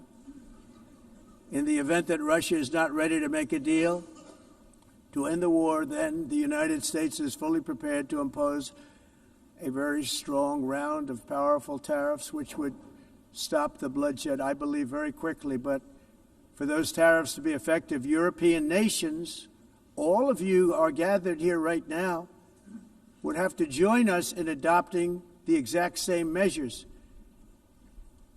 I mean, you're much closer to this. We have an ocean in between.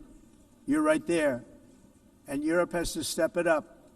They can't be doing what they're doing. They're buying oil and gas from Russia while they're fighting Russia. It's embarrassing to them, and it was very embarrassing to them when I found out about it, I can tell you that. They have to immediately cease all energy purchases from Russia. Otherwise, we're all wasting a lot of time. So I'm ready to discuss this. We're going to discuss it today with the European nations, all gathered here. I'm sure they're thrilled to hear me speak about it, but that's the way it is. I like to speak my mind and speak the truth. As we seek to reduce the threat of dangerous weapons today, I'm also calling on every nation to join us in ending the development of biological weapons once and for all. And biological is terrible, and nuclear is even beyond, and we include nuclear in that. We want to have a cessation of the development of nuclear weapons. We know, and I get to view it all the time. Sir, would you like to see? And I look at weapons that are so powerful that we just can't ever use them. If we ever use them, the world literally might come to an end.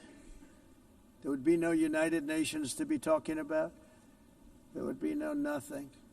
Just a few years ago, reckless experiments overseas gave us a devastating global pandemic. Yet despite that worldwide catastrophe, many countries are continuing extremely risky research into bioweapons and man-made pathogens.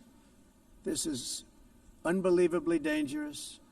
To prevent potential disasters, I'm announcing today that my administration will lead an international effort to enforce Biological Weapons Convention, which is going to be meeting with the top leaders of the world by pioneering an AI verification system that everyone can trust.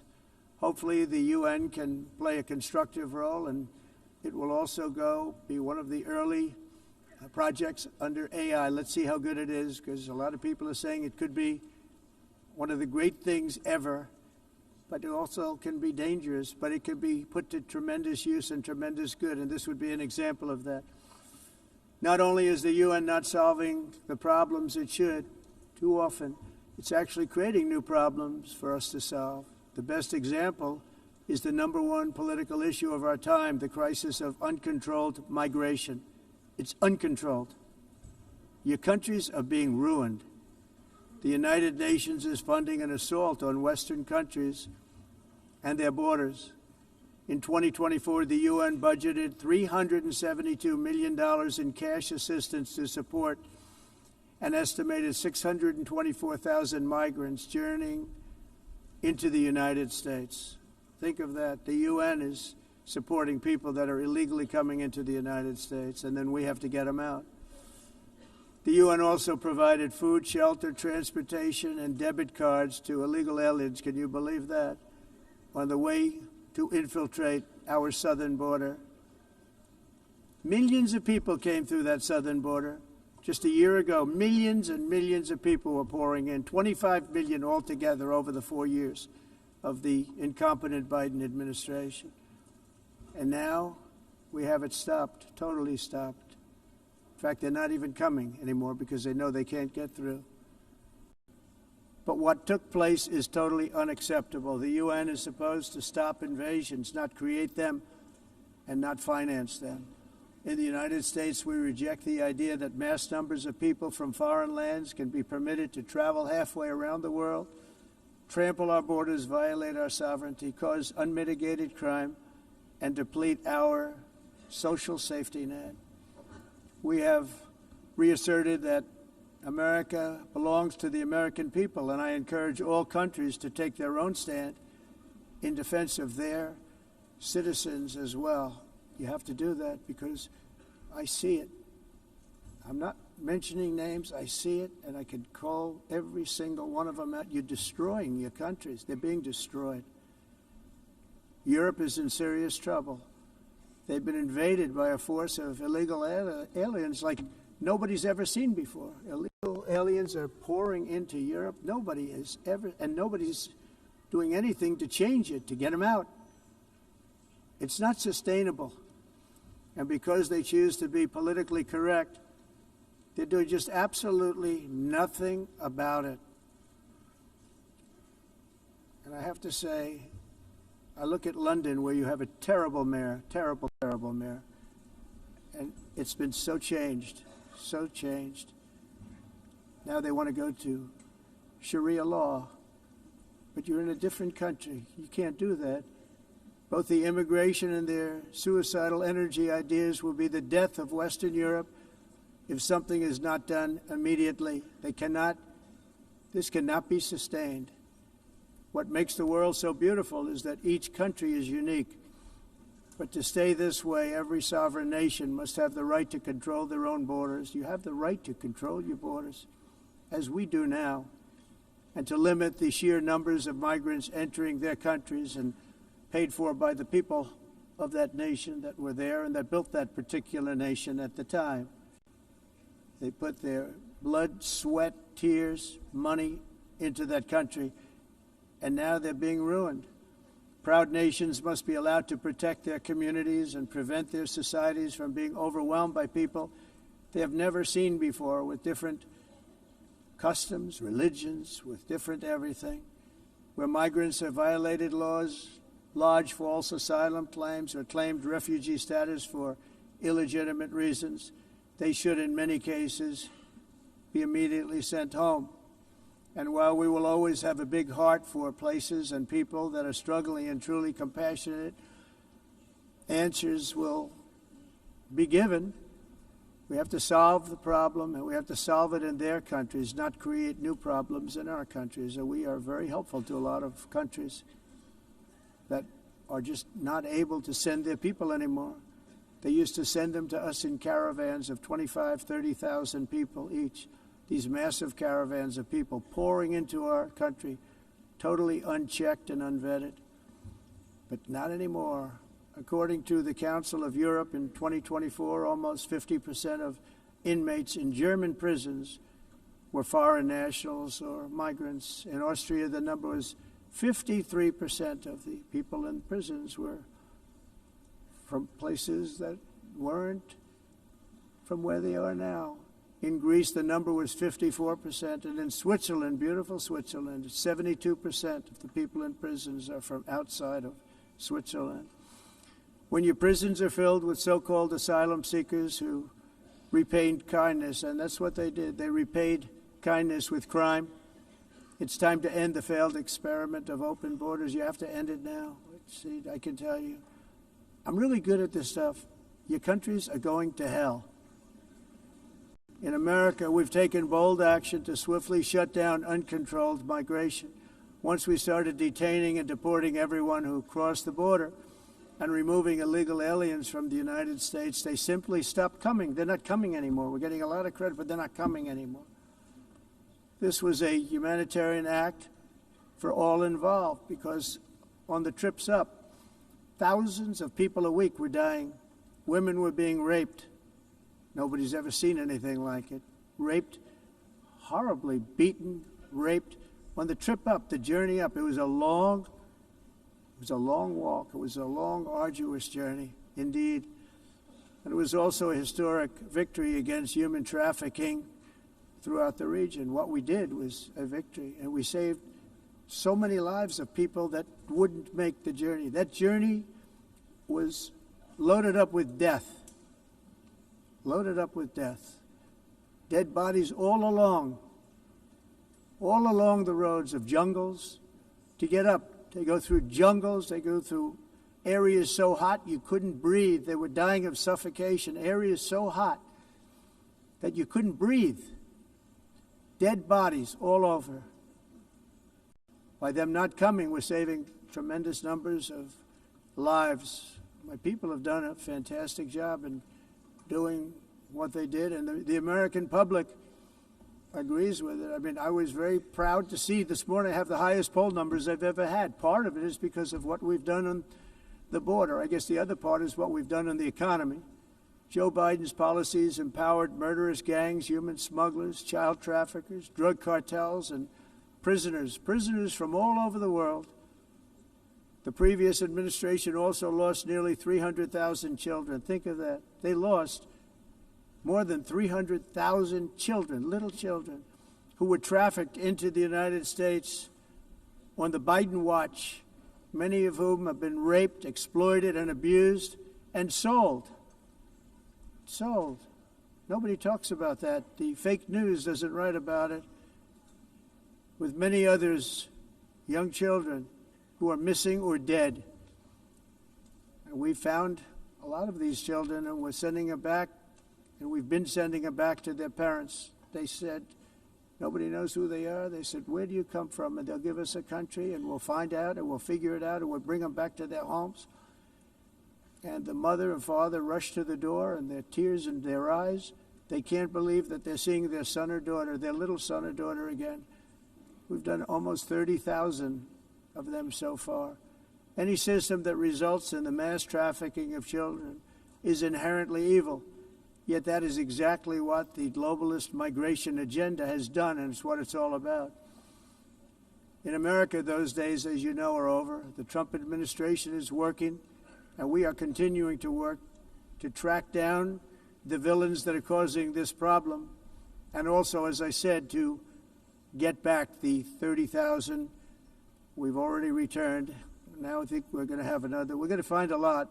You're not going to find all of them. 300, more than 300,000. They're lost or they're dead. They're lost or they're dead because of the animals that did this. To protect our citizens, I've also designated multiple savage drug cartels as far as and you see this, and you see it happening right before your eyes. Let's put it this way. People don't like taking big loads of drugs in boats anymore. There aren't too many boats that are traveling on the seas by Venezuela. They tend not to want to travel very quickly anymore. And we've virtually stopped drugs coming into our country by sea. We call them the water drugs. They kill hundreds of thousands of people. I've also designated multiple savage drug cartels as far as foreign terrorist organizations, along with two bloodthirsty transnational gangs, probably the worst gangs anywhere in the world, MS-13 and Tren de Aragua. Tren de Aragua is from Venezuela, by the way. Such organizations torture, maim, mutilate, and murder with impunity. They're the enemies of all humanity. For this reason, we've recently begun using the supreme power of the United States military to destroy Venezuelan terrorists and trafficking networks led by Nicolas Maduro. To every terrorist thug smuggling poisonous drugs into the United States of America, please be warned that we will blow you out of existence. That's what we're doing. We have no choice. Can't let it happen. They're destroying. I believe we lost 300,000 people last year to drugs, 300,000. Fentanyl and other drugs.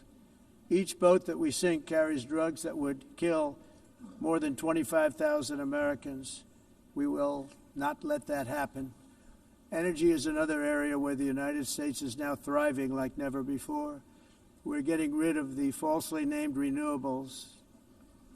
By the way, they're a joke. They don't work. They're too expensive. They're not strong enough to fire up the plants that you need to make your country great. The wind doesn't blow. Those big windmills are so pathetic and so bad, so expensive to operate. And they have to be rebuilt all the time, and they start to rust and rot. Most expensive energy ever conceived, and it's actually energy. You're supposed to make money with energy, not lose money. You lose money, the governments have to subsidize. You can't put them out without massive subsidies. And most of them are built in China, and I give China a lot of credit. They build them, but they have very few wind farms. So why is it that they build them and they send them all over the world, but they barely use them? You know what they use? Coal. They use gas. They use almost anything, but they don't like wind. But they sure as hell like selling the windmills. Europe, on the other hand, is a long way to go, with many countries being on the brink of destruction because of the green energy agenda. And I give a lot of credit to Germany. Germany was being led down a very sick path, both on immigration, by the way, and on energy. They were going green, and they were going bankrupt. And the new leadership came in, and they went back to where they were, with fossil fuel and with nuclear, which is good. It's now safe. You can do it properly. But they went back to where they were, and they opened up a lot of different plants, energy-producing plants, and they're doing well. I give Germany a lot of credit for that. They've said this is a disaster, what's happening. They were going all green. All green is all bankrupt. That's what it represents. And it's not politically correct. I'll be very badly criticized for saying it, but I'm here to tell the truth. I don't care. It doesn't matter to me. I'm in New York City. I'm feeling a lot safer. Crime, we're getting crime down. And by the way, speaking of crime, Washington, D.C. was the crime capital of America. Now it's after 12 days, it's a totally safe city. Everyone's going out to dinner. They're going out to restaurants. Your wife can walk down the middle of the street with or without you. Nothing's going to happen. My people have done a fantastic job. And yes, I called in the National Guard, and the National Guard took care of business. And they weren't politically correct, but they took care of business. We got 1,700 career criminals out, brought them back to where they came from, the countries where they came from, or put them in jails. Washington, D.C. is now a totally safe city again, and I welcome you to come. In fact, we'll have dinner together at a local restaurant, and we'll be able to walk. We don't have to go by an armor-plated vehicle. We'll walk right over there from the White House. They've given up their powerful edge, a lot of the countries that we're talking about, in oil and gas, such as essentially closing the great North Sea oil. Oh, the North Sea, I know it so well. Aberdeen was the oil capital of Europe, and there's tremendous oil that hasn't been found in the North Sea, tremendous oil. And I was with the Prime Minister I respect and like a lot, and I said, you're sitting with the greatest asset. They essentially closed it by making it so highly taxed that no developer, no oil company can go there. They have tremendous oil left, and more importantly, they have tremendous oil that hasn't even been found yet. And what a tremendous asset for the United Kingdom.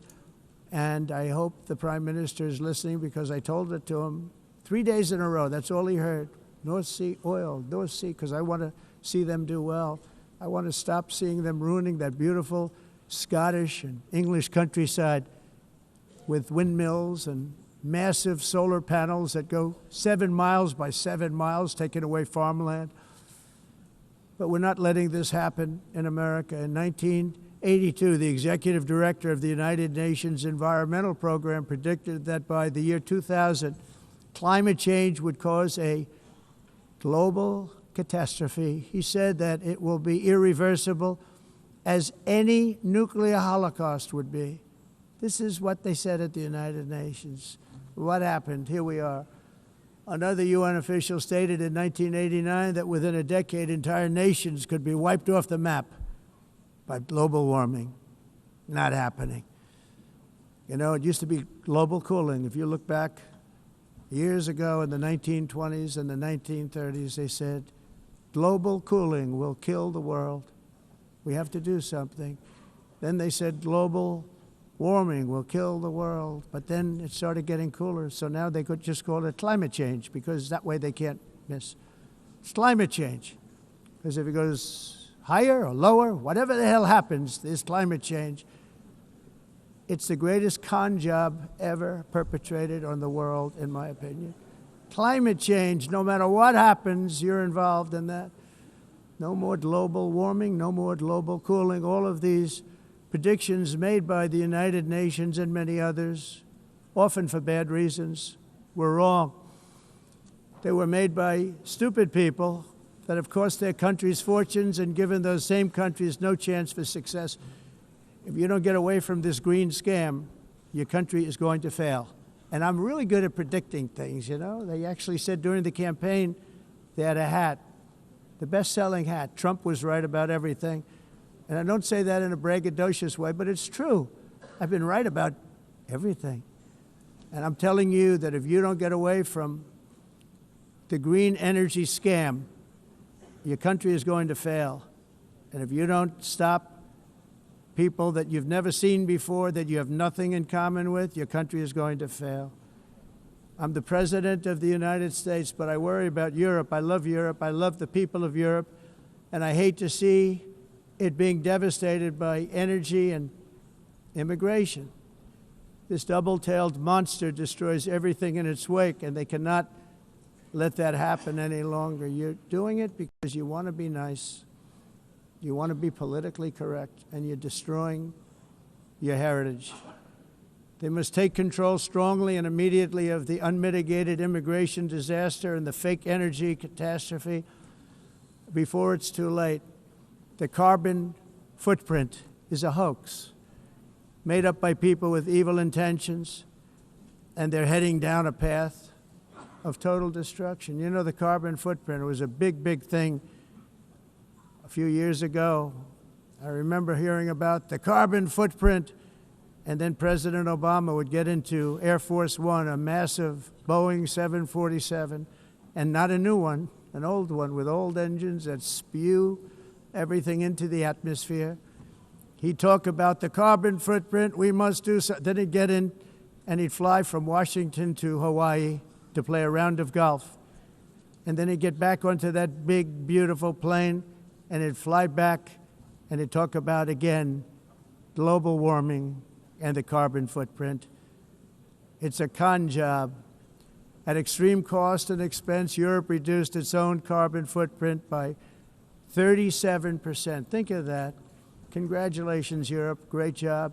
You cost yourself a lot of jobs, a lot of factories closed, but you reduced the carbon footprint by 37%. However, for all of that sacrifice and much more, it's been totally wiped out and then some by a global increase of 54%.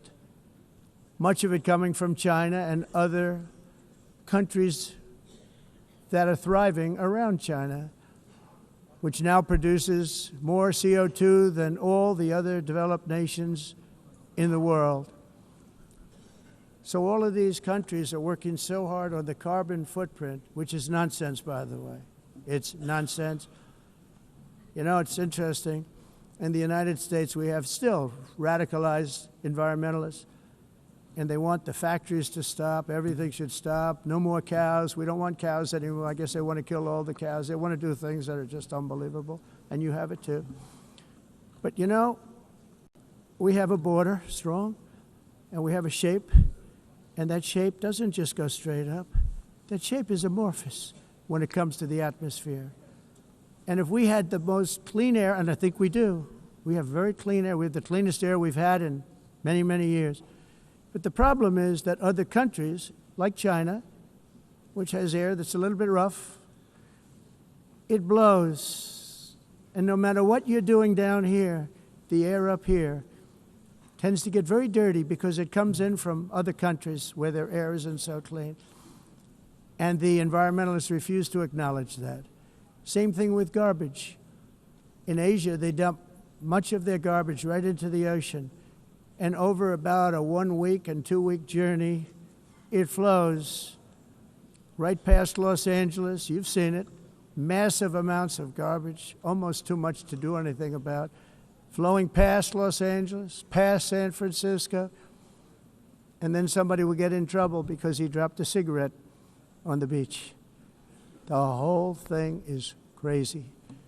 The primary effect of these brutal green energy policies has not been to help the environment, but to redistribute manufacturing and industrial activity from developed countries that follow the insane rules that are put down to polluting countries that break the rules and are making a fortune. They're making a fortune. European electricity bills are now 4 to 5 times more expensive than those in China, and 2 to 3 times higher than the United States. And our bills are coming way down. You probably see that our gasoline prices are way down. You know, we have an expression, drill, baby, nós drill, reduzimos and os that's what we're custos doing. de energia porque nós faremos como vamos fazer tudo isso, reduzir os custos de energia e os custos diminuíram nos Estados Unidos. Por exemplo, se você olhar nos países em faturas de mas nós nos Estados Unidos conseguimos usar eles e evitar aumento da temperatura, porque é muito caro também usar nada e ninguém usa.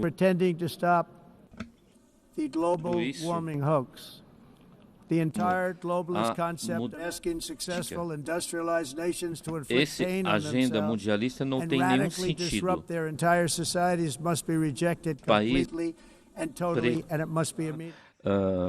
Aumento da temperatura, porque é muito caro também usar nada e ninguém usa. Pretending to stop, paying so much more than every country.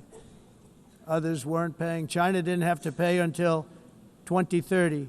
Russia was given an old standard that was easy to meet, a 1990 standard.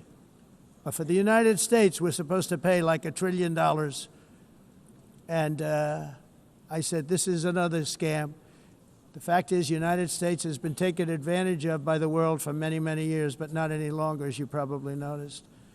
I unleashed massive energy production and signed historic executive orders to hunt for oil, but we don't have to do much hunting because we have the most oil of any nation anywhere, oil and gas in the world. And if you add coal, we have the most of any nation in the world. Clean, I call it clean, beautiful coal. You can do things today with coal that you couldn't have done 10 years ago, 15 years. So I have a little standing order in the White House. Never use the word coal, only use the words clean, beautiful coal. Sounds much better, doesn't it? But we stand ready to provide any country with abundant, affordable energy supplies if you need them, when most of you do. We're proudly exporting energy all over the world. We're now the largest exporter. In the United States, we want trade and robust commerce with all nations, everybody. We want to help nations. We're going to help nations. But it must also be fair and reciprocal. The challenge with trade is much the same with climate. The countries that followed the rules, all their factories have been plundered. It's really sad to watch. They've been broken. They've been broken by countries that broke the rules. That's why the United States is now applying tariffs to other countries, and much as these tariffs were for many years applied to us, uncontrollably applied to us. We've used tariffs as a defense mechanism under the Trump administration, including my first term, where hundreds of billions of dollars in tariffs were taken in. And by the way, we had the lowest inflation, and now we have very low inflation. The only thing different is that we have hundreds of billions of dollars flowing into our country.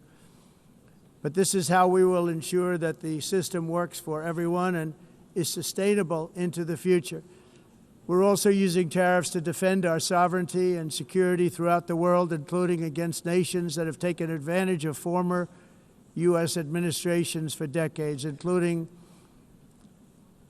the most corrupt incompetent administration in history, the sleepy Joe Biden administration. Brazil now faces major tariffs in response to its unprecedented efforts to interfere in the rights and freedoms of our American citizens and others, with censorship, repression, weaponization, judicial corruption, and targeting of political critics in the United States. I have a little problem saying this because I must tell you, I was walking in and the leader of Brazil was walking out. We saw him and I saw him, he saw me, and we embraced. And then I'm saying, can you believe I'm going to be saying this in just 2 minutes? But we actually agreed that we would meet next week. We didn't have much time to talk, like about 20 seconds. They were in retrospect, I'm glad I waited because this thing didn't work out too well. But we did talk, we had a good talk, and we agreed to meet next week, if that's of interest. But he seemed like a very nice man, actually. He liked me, I liked him. But if you, and I only do business with people I like. When I don't like them, I don't like them. But we had, at least for about 39 seconds, we had excellent chemistry. It's a good sign. But also in the past, Brazil, can you believe this, unfairly tariffed our nation, but now because of our tariffs, we are hitting them back, and we're hitting them back very hard. As president, I will always defend our national sovereignty and the rights of American citizens. So I'm very sorry to say this, that Brazil is doing poorly and will continue to do poorly. They can only do well when they're working with us. Without us, they will fail, just as others have failed. It's true. Next year, the United States will celebrate the 250th anniversary of our glorious independence, a testament to enduring power and American freedom and spirit. We will also be proudly hosting the 2026 FIFA World Cup, and shortly thereafter, the 2028 Olympics, which is going to be very exciting. I hope you all come. I hope that countless people from all over the globe will take part of these will be great celebrations of liberty and human achievement, and that together we all can rejoice in the miracles of history that began in July 4th, 1776, when we founded the light to all nations. And it's something really that an amazing thing came out of that date. It's called the United States of America. In honor of this momentous anniversary, I hope that all countries who find inspiration in our example will join us in renewing our commitment, values, and those values, really, that we hold so dear together. Let us defend free speech and free expression. Let us protect religious liberty, including for the most persecuted religion on the planet today. It's called Christianity. And let us safeguard our sovereignty and cherish qualities that have made each of our nations so special, incredible, and extraordinary. In closing, I just want to repeat that immigration and the high cost of so-called green renewable energy is destroying a large part of the free world and a large part of our planet. Countries that cherish freedom are fading fast because of their policies on these two subjects. You need strong borders and traditional energy sources if you are going to be great again. Whether you have come from north or south, east or west, near or far, every leader in this beautiful hall today represents a rich culture, a noble history, and a proud heritage that makes each nation majestic and unique, unlike anything else in human history or any other place on the face of the earth.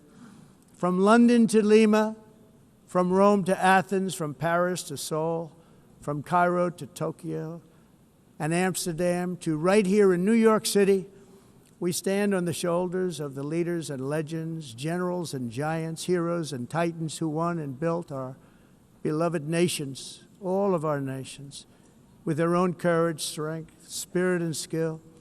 Our ancestors climbed mountains, conquered oceans, crossed deserts, and trekked over wide open plains. They charged into thunderous battles, plunged into grave dangers, and they were soldiers and farmers and workers and warriors and explorers and patriots. They built towns into cities, tribes into kingdoms, ideas into industries, and small islands into mighty empires. You're a part of all of that. They were champions for their people who never gave up and who never, ever gave in. Their values defined our national identities. Their visions forged our magnificent destiny. Everybody in this room is a part of it in your own way. Each of us inherits the deeds and the myths, the triumphs, the legacies of our own heroes and founders who so bravely showed us the way. Our ancestors gave everything for homelands that they defended with pride, with sweat, with blood, with life, and with death. Now the righteous task of protecting the nations that they built belongs to each and every one of us. So together let us uphold our sacred duty to our people and to our citizens. Let us protect their borders, ensure their safety, preserve their cultures, treasure, and traditions, and fight, fight, fight for their precious dreams and their cherished freedoms. And in friendship and really a beautiful vision, let us all work together to build a bright, beautiful planet, a planet that we all share, a planet of peace and a world that is richer, better, and more beautiful than ever before. That can happen. It will happen. It will happen, and I hope it can happen and start right now, right at this moment. We'll turn it around. We're going to make our countries better, safer, more beautiful. We're going to take care of our people. Thank you very much. It's been an honor. God bless the nations of the world. Thank you very much. Bye.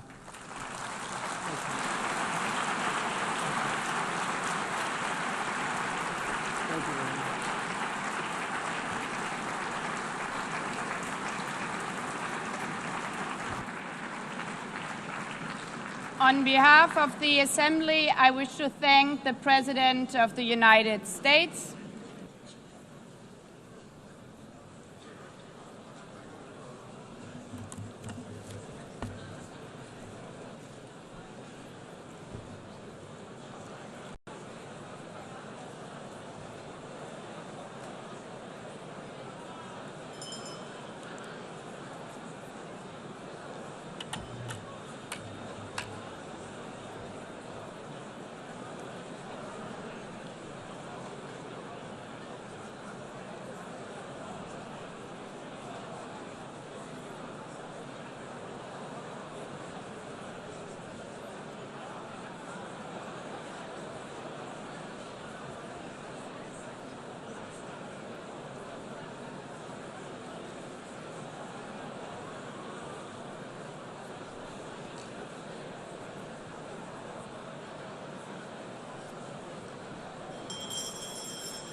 please be seated?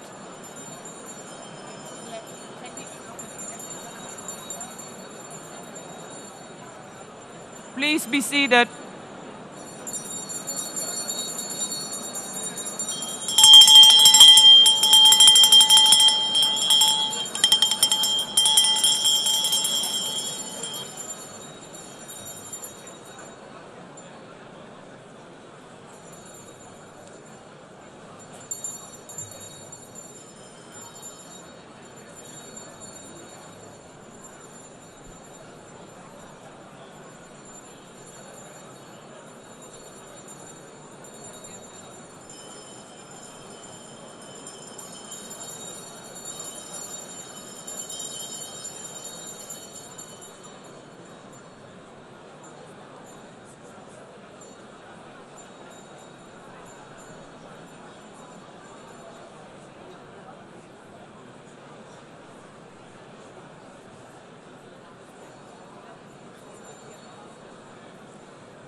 Excellencies, could you please take your seats in due respect to the next speakers? The second row, could you please take your seat right now?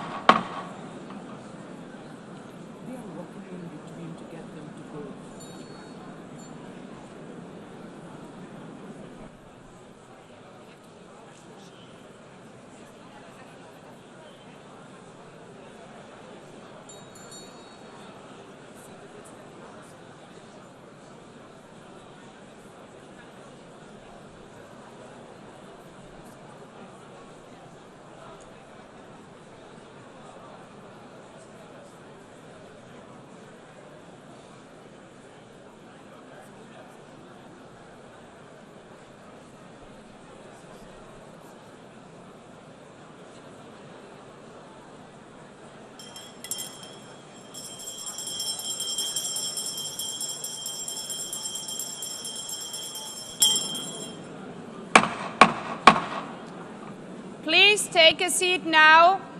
With due respect to the next speakers, I would kindly ask you, gentlemen in the left row, please take your seats.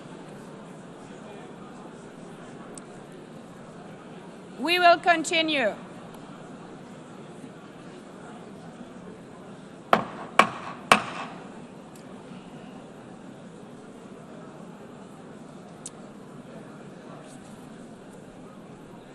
Excellencies, as we are receiving queries, I would like to assure you that don't worry, the UN teleprompters are working perfectly.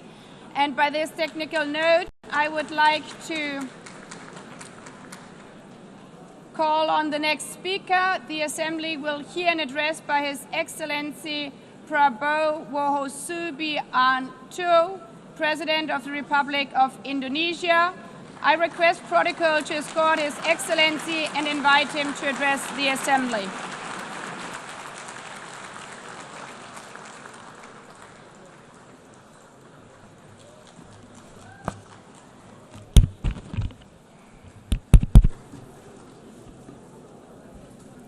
His Excellency Mr. Antonio Guterres, Secretary General of the United Nations, Her Excellency Madame Annalena Baerbock, President of the United Nations General Assembly, His Excellency Mr. Moses Abelian, Under-Secretary General for General Assembly and Management, Excellencies, Heads of States, Heads of Governments, distinguished delegates, ladies and gentlemen. It is indeed a great honor for me to stand in this august General Assembly Hall among leaders and representatives who represent almost all of humanity. We differ in race, religion, and nationality, yet we gather together today as one human family. We are here first and foremost as fellow human beings, each created equal, endowed with unalienable rights to life, liberty, and the pursuit of happiness. The words of the United Nations Declaration of Independence have inspired democratic movements across continents, including the French Revolution, the Russian Revolution, the Mexican Revolution, the Chinese Revolution, and Indonesia's own struggle and journey to freedom. It also gave birth to the Universal Declaration of Human Rights, adopted by the United Nations in 1948. All men are created equal was the creed that opened the way to unprecedented global prosperity and dignity. And yet, in our own era of scientific and technological triumphs, an era capable of ending hunger, poverty, and environmental ruin, we also continue to face today grave dangers, challenges, and uncertainties. Human folly, fueled by fear, racism, hatred, oppression, and apartheid, threatens our common future. My country knows this pain. For centuries, Indonesians lived under colonial domination, oppression, and slavery. We were treated less than dogs in our own homeland. We Indonesians know what it means to be denied justice and what it means to live in apartheid, to live in poverty, and to be denied equal opportunity. We also knew what solidarity can do in our struggle for independence, in our fight to overcome hunger, disease, and poverty. The United Nations stood with Indonesia and gave us vital assistance. Decisions made here based on human solidarity by the Security Council and this Assembly gave Indonesia independence, international legitimacy, opened doors, and supported our early development through the efforts of the United Nations Children's Fund, the United Nations Food and Agriculture Organization, the FAO, the World Health Organization, and many, many other United Nations institutions. And because of that, Indonesia today stands on the cusp of shared prosperity and greater equality and dignity. Madam President, Excellencies, our world today is driven by conflict, injustice, and deepening uncertainty. Every day we witness suffering, genocide, and blatant disregard for international law and human decency. In the face of these challenges, we must not give up. As the United Nations Secretary General said, we cannot give up. We cannot surrender our hopes or our ideals. We must draw closer, not drift apart. Together we must strive to achieve our hopes, our dreams. The United Nations was born from the ashes of the Second World War that claimed scores of millions of lives.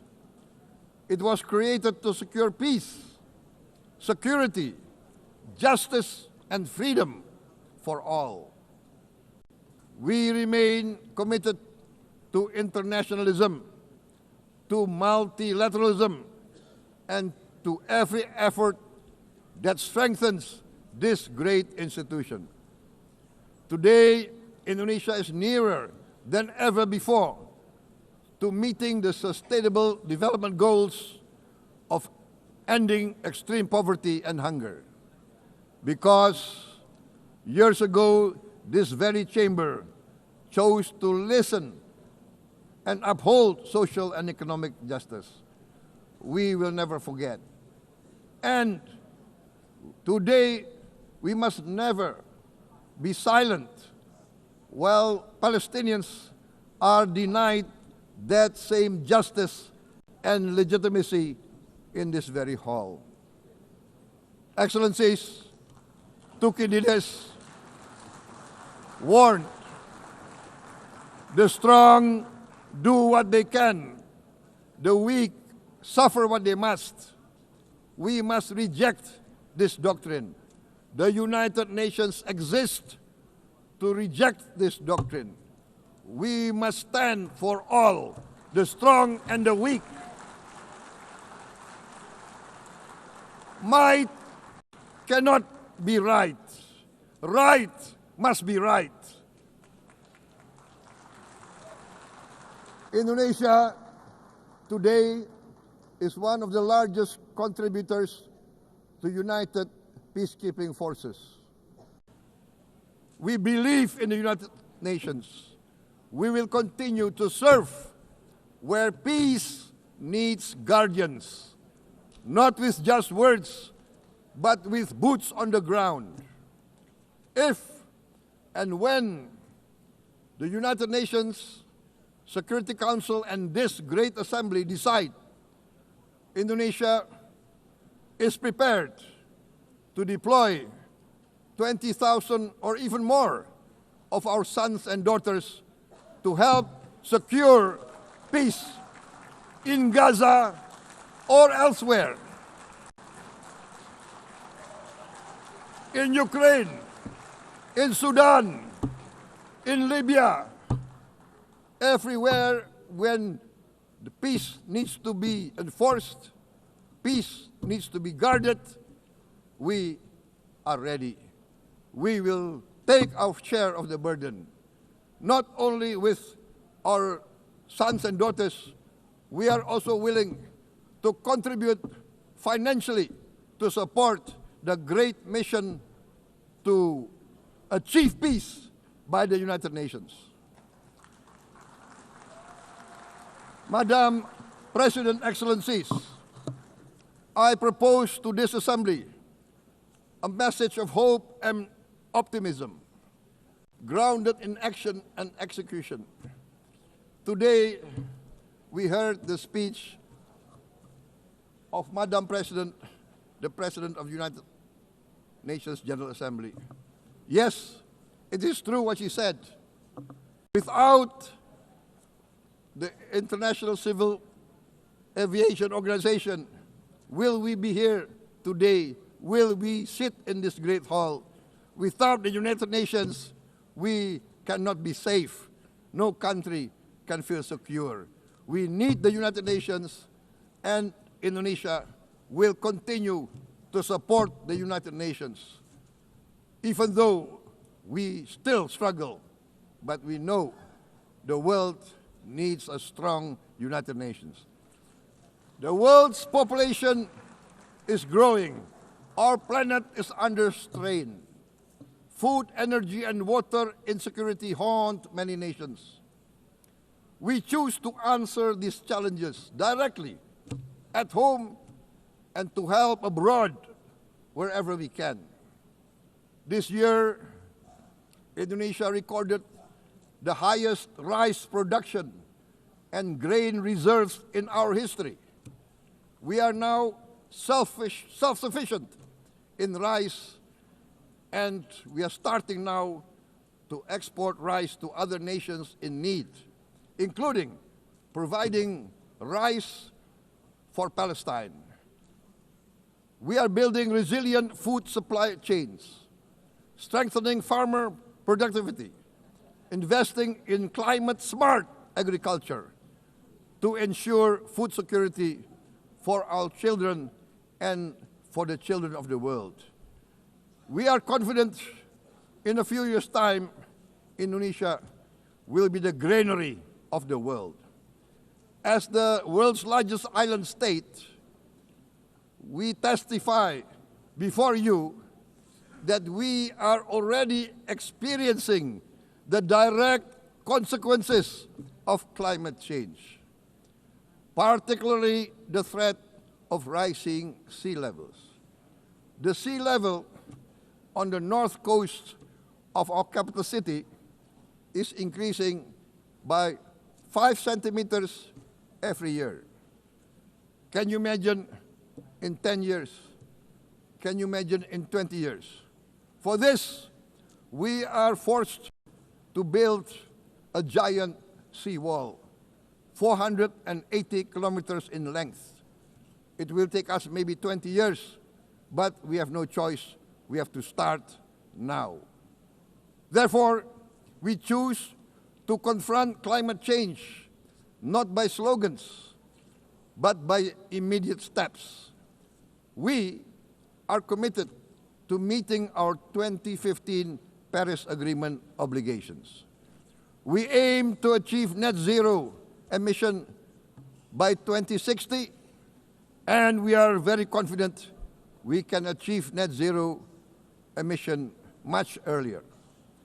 We aim to reforest more than 12 million hectares of degraded forest, to reduce forest degradation, to empower local communities with quality green jobs for the future. Indonesia is shifting decisively from fossil fuel-based development towards renewable-based development.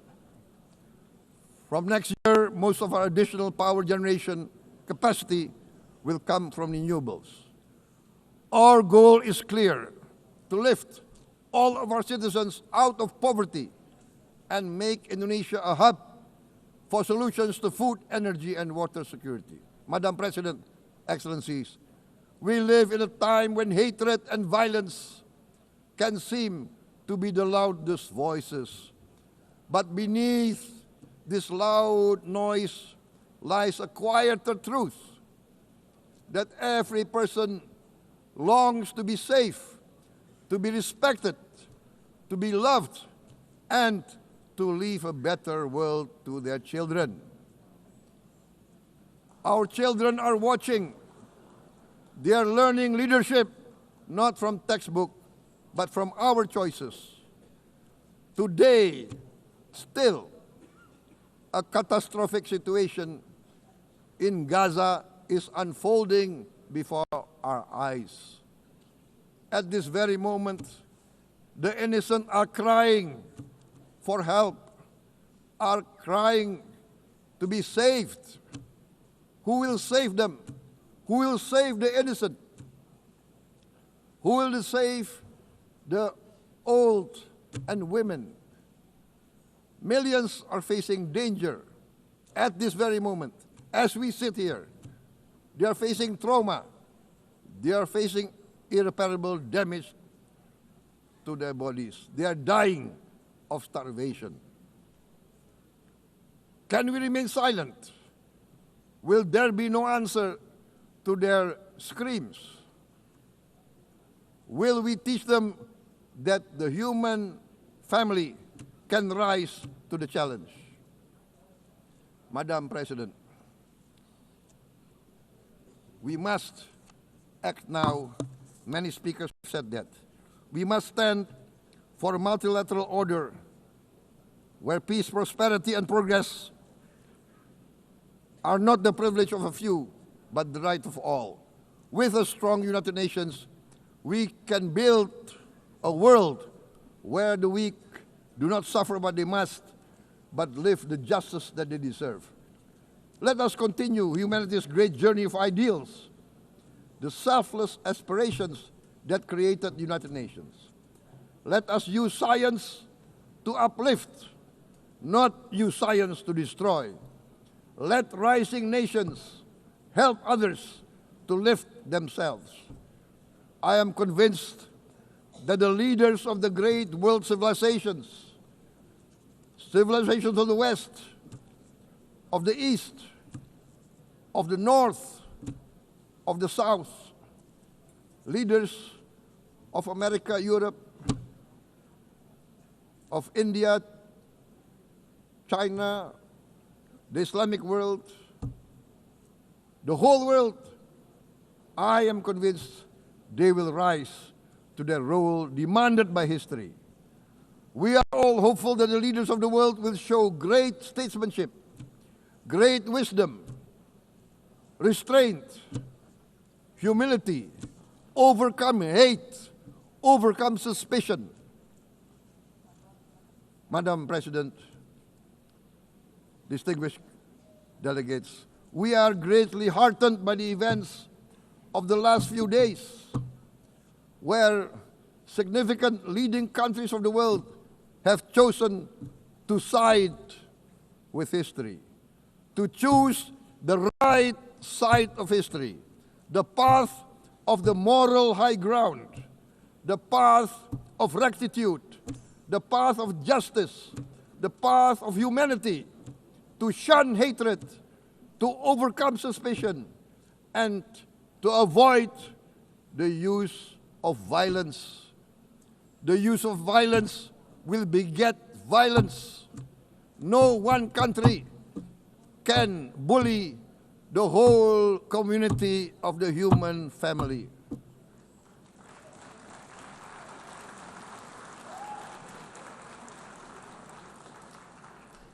We may be weak individually, but the sense of oppression, the sense of injustice has proven in the history of mankind that this sense of injustice, this sense of oppression will unite into a strong force that will overcome this oppression, that will overcome this injustice. To close, I would like to reiterate again Indonesia's complete support for the two-state solution in Palestine. We must have an independent Palestine, but we must also recognize, we must also respect, and we must also guarantee the safety and security of Israel. Only then we can have real peace, and no longer hate and no longer suspicion. The only solution is this two-state solution. Two descendants of Abraham must live in reconciliation, peace, and harmony. Arabs, Jews, Muslims, Christians, Hindus, Buddhists, all religions, we must live as one human family.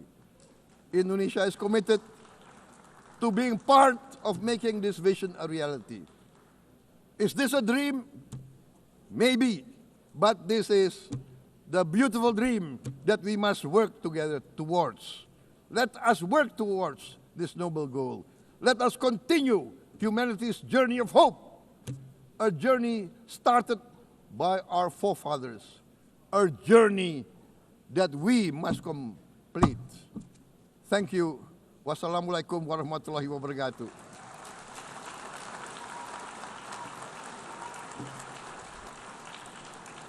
Shalom.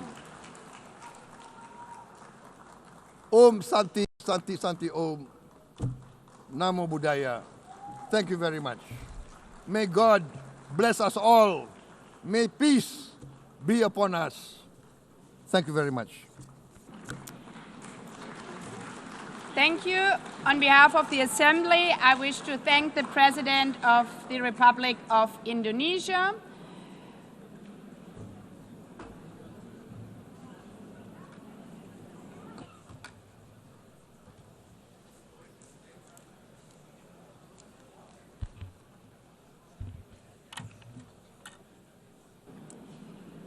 The Assembly will hear an address by His Excellency Recep Tayyip Erdogan, President of the Republic of Turkey. I request protocol to escort His Excellency and invite him to address the Assembly.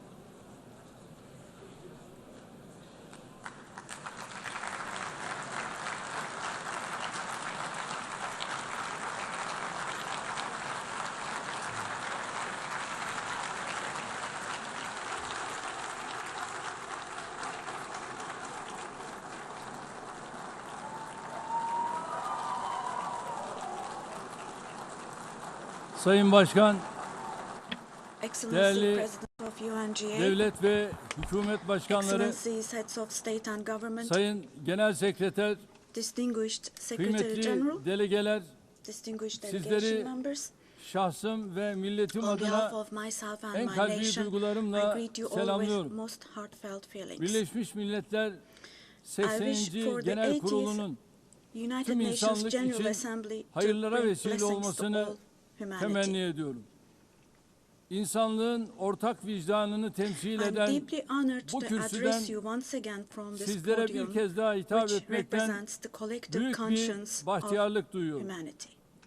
Genel Kurul Başkanlığını tamamlayan I congratulate Sayın Mr. Young, Young'ı tebrik who ediyor. has completed Bu his görevi term as devralan President of the General Sayın Assembly, Baerbock'a and I wish başarılar success to diliyorum. Ms.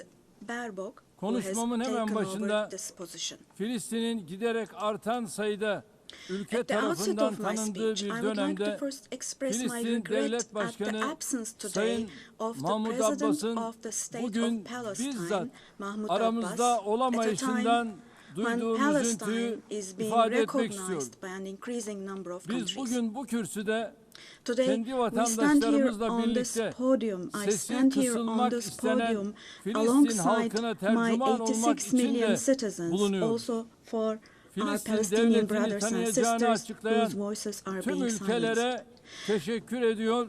Henüz bu kararı almayan I'd like to devletleri thank all the ise countries bir an who önce announced that they harekete recognize the geçmeye state of çağırıyorum. Palestine, and I call Sayın on Başkan, all the other countries değerli who üyeler, have not done so yet Birleşmiş to do Milletler so, to şartı recognize bundan the state of 80 yıl Palestine önce as soon as San possible. Francisco'da imzalandı Esteemed President, ve distinguished members, 24 Ekim the United Nations Charter was 1945'te signed in San yürürlüğe Francisco girdi. 8 years ago, and it Birleşmiş entered into Milletler force on Kuruluş October the Şartı'nın 24th, ilk 1945. maddesinin ilk I kelimelerini would like to recall here burada again the first tekrar words of the hatırlatmak first isterim. article of the UN Charter. Birleşmiş Milletler'in amacı The purpose uluslararası of barış the United ve Nations güvenliği is to maintain korumaktır. international peace and Evet, security. bizler Unquote. bu salonda Birleşmiş As Milletler'in we celebrate the 80th anniversary 80. of the yaşını UN in kutlarken this hall, grave dünyanın events are birçok bölgesinde unfolding in many parts kuruluş of the world şartının that cast ilk a shadow maddesinin over the very ilk first kelimelerine words gölge of düşürecek the UN Charter's vahim opening hadiseler yaşanıyor. article. Özellikle Gazze'de gözlerimizin önünde Particularly in 700 Gaza, günü right aşkın bir before our very süredir eyes, soykırım genocide has been going devam on ediyor. for over Biz 700 days toplantı now. halindeyken dahi Even as we Gazze'de gather here, as we şu speak anda now, siviller Israel is currently katlediliyor. massacring civilians in Gazze'de Gaza. ölen sivillerin sayısı The number of civilian 65 casualties bini in geçti. Gaza has surpassed Enkaz altında 65,000. kaç cenazenin olduğu Unfortunately, henüz the number of bilinmiyor. people who are still trapped under the Ölenlerin rubble 20 is binden not yet fazlası known. çocuk. And more than 20,000 İsrail of those who tarafından died Gazze'de were children. son 23 aydır For the last her 23 saat, months, evet, a her child saat has been bir murdered by çocuk Israel in acımasızca Gaza every hayattan hour. Yes, kopartılıyor. every hour. Bunlar sayı değil dostlar. These are not just figures, Hepsi birer dear can, friends. All birer of these, each one masum of insan. these is a Şu anda person, a sadece human being, silahlarla innocent değil, people. People are now being açlık killed not with silahıyla da weapons, insanlar but with the öldürülüyor. weapon of starvation. 21. yüzyılda medeni In the dünyanın 21st bakışları century, altında under the gaze of the 146 civilized çocuk, world, 428 428 people kişi died of starvation. açlıktan Out of hayatını those kaybetti 428, ve sayı her geçen gün 146 artıyor. were children. Şimdi And size this number is increasing Gazze'deki every day. günlük hayatı anlatan Now, bir fotoğraf I will show you a göstereceğim. photo, which is a picture from daily life in Birinci Gaza. fotoğraf The first photo, gördüğünüz gibi as you see, ellerinde these are leğenli people. kadınlar. These are women Lütfen with hepimiz these cups that they are elimizi holding in vicdanımıza their koyup hands, cups cevap and verin. buckets. Just 2025 feel your yılında conscience and answer böyle the bir following gaddallığın question. makul bir sebebi Can we possibly have olabilir a mi? reasonable reason Fakat for this insanlık brutality in adına bu utanç 2025? manzarası Gazze'de This 23 aydır shameful her gün picture in Gaza has tekrar been ediyor. unfolding and is being repeated 365 every day kilometre for kare içinde 23 yaşayan months now. 2,5 milyon And Gazze'li there are her 2.5 gün million yerinde Gazans eziliyor. who live Her in gün bir başka 365 bölgeye square göçe kilometers. And every day zorlanıyor. what happens Gazze'nin is sağlık they are altyapısı tamamen being dragged from one çökmüş place durumda. to another.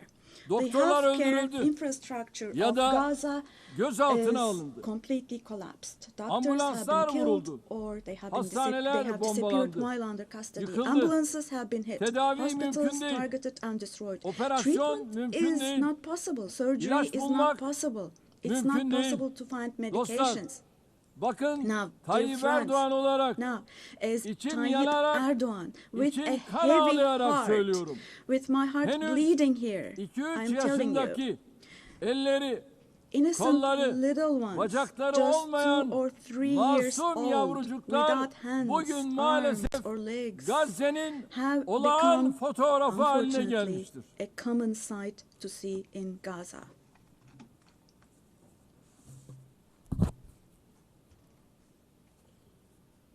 Buna hangi vicdan dayanır? What kind of a human conscience can Hangi vicdan possibly buna bear this? sessiz kalabilir? Possibly. Çocukların How can açlıktan, one stay silent vis-a-vis this? ilaçsızlıktan öldüğü bir dünyada In a world where huzur olur children mu? are dying of starvation and lack of Hepimiz medication, can we possibly anne have babayız. calm and peace?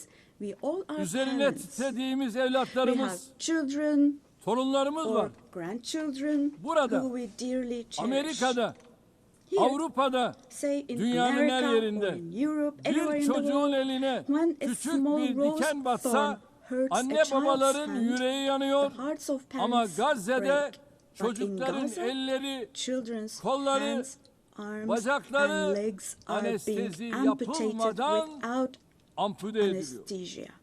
Kimse kusura bakmasın ama Now, I'm extremely bu sorry to say, insanlığın but this dip noktası. represents the lowest point of İnsanlık humanity. tarihi son bir asırda Human böyle history bir vahşet has not witnessed görmemiş. such bloodshed within the last century. Her şey gözümüzün All önünde of cereyan this ediyor. is happening before our very eyes. Gazze'deki soykırım, The genocide medya, in Gaza sosyal is medya being aracılığıyla broadcast her an canlı live olarak every yayınlanıyor. moment through the İsrail, media and social media. Şu ana kadar Gazze'de So far, ulusal Israel ve has uluslararası deliberately basında killed çalışan 250 250 journalists gazeteciyi working in national and kasıtlı international olarak media in öldürdü. Gaza.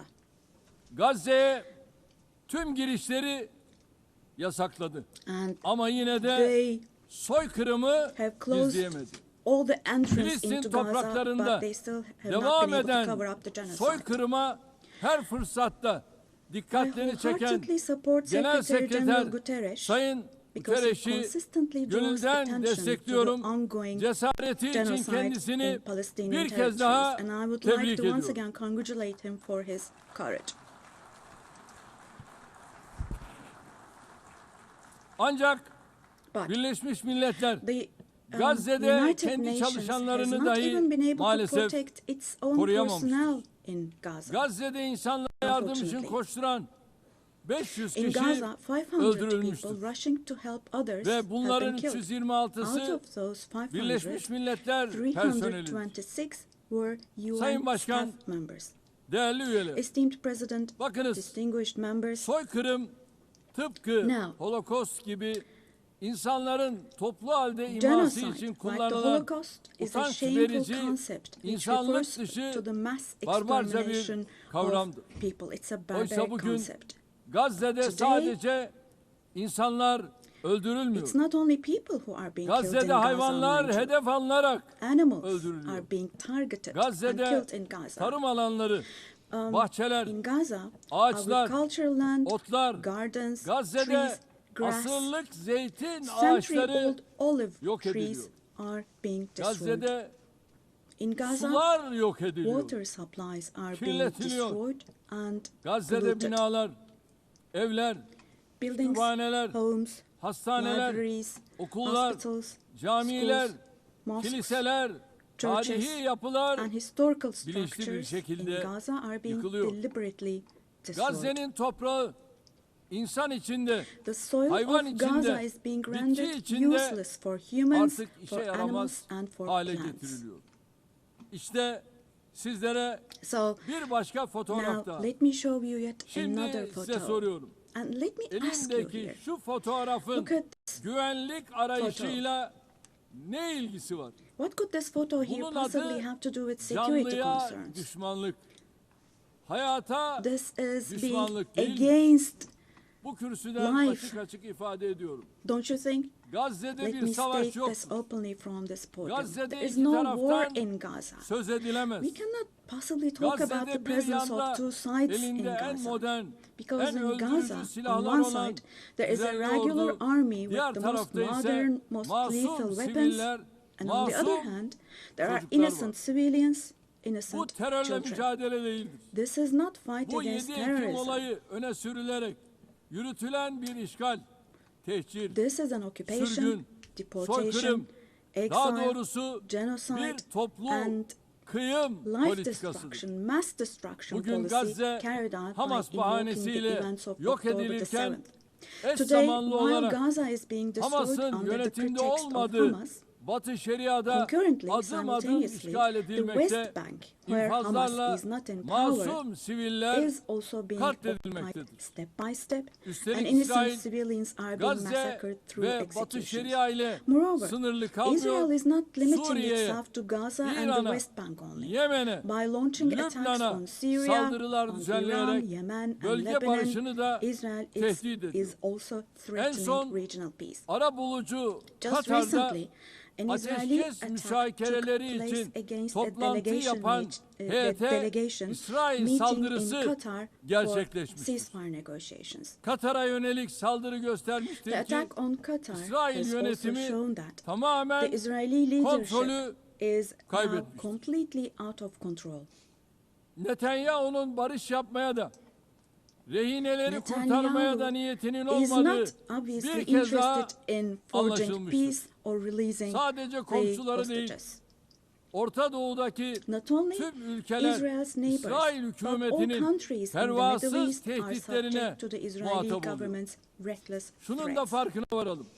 And we must realize, İsrail'in artan following. saldırganlığı sebebiyle Avrupa başta due to the olmak üzere increasing Batı'da aggression of 2. Israel Dünya Savaşı sonrası in Europe and ortaya the West çıkan in değerler general, de the values çok that ağır emerged after yara the Second almıştır. World War have been En temel eroded. insan hakları, ifade The özgürlüğü, most fundamental human basın rights, özgürlüğü, such as freedom of gösteri ve expression, protesto freedom of özgürlüğü, the press, kadın freedom of hakları, assembly and protest, çocuk women's hakları, rights, children's demokrasi, rights, democracy, eşitlik, equality, adalet and gibi justice kavramlar have rafa been kaldırılmış. shelved away.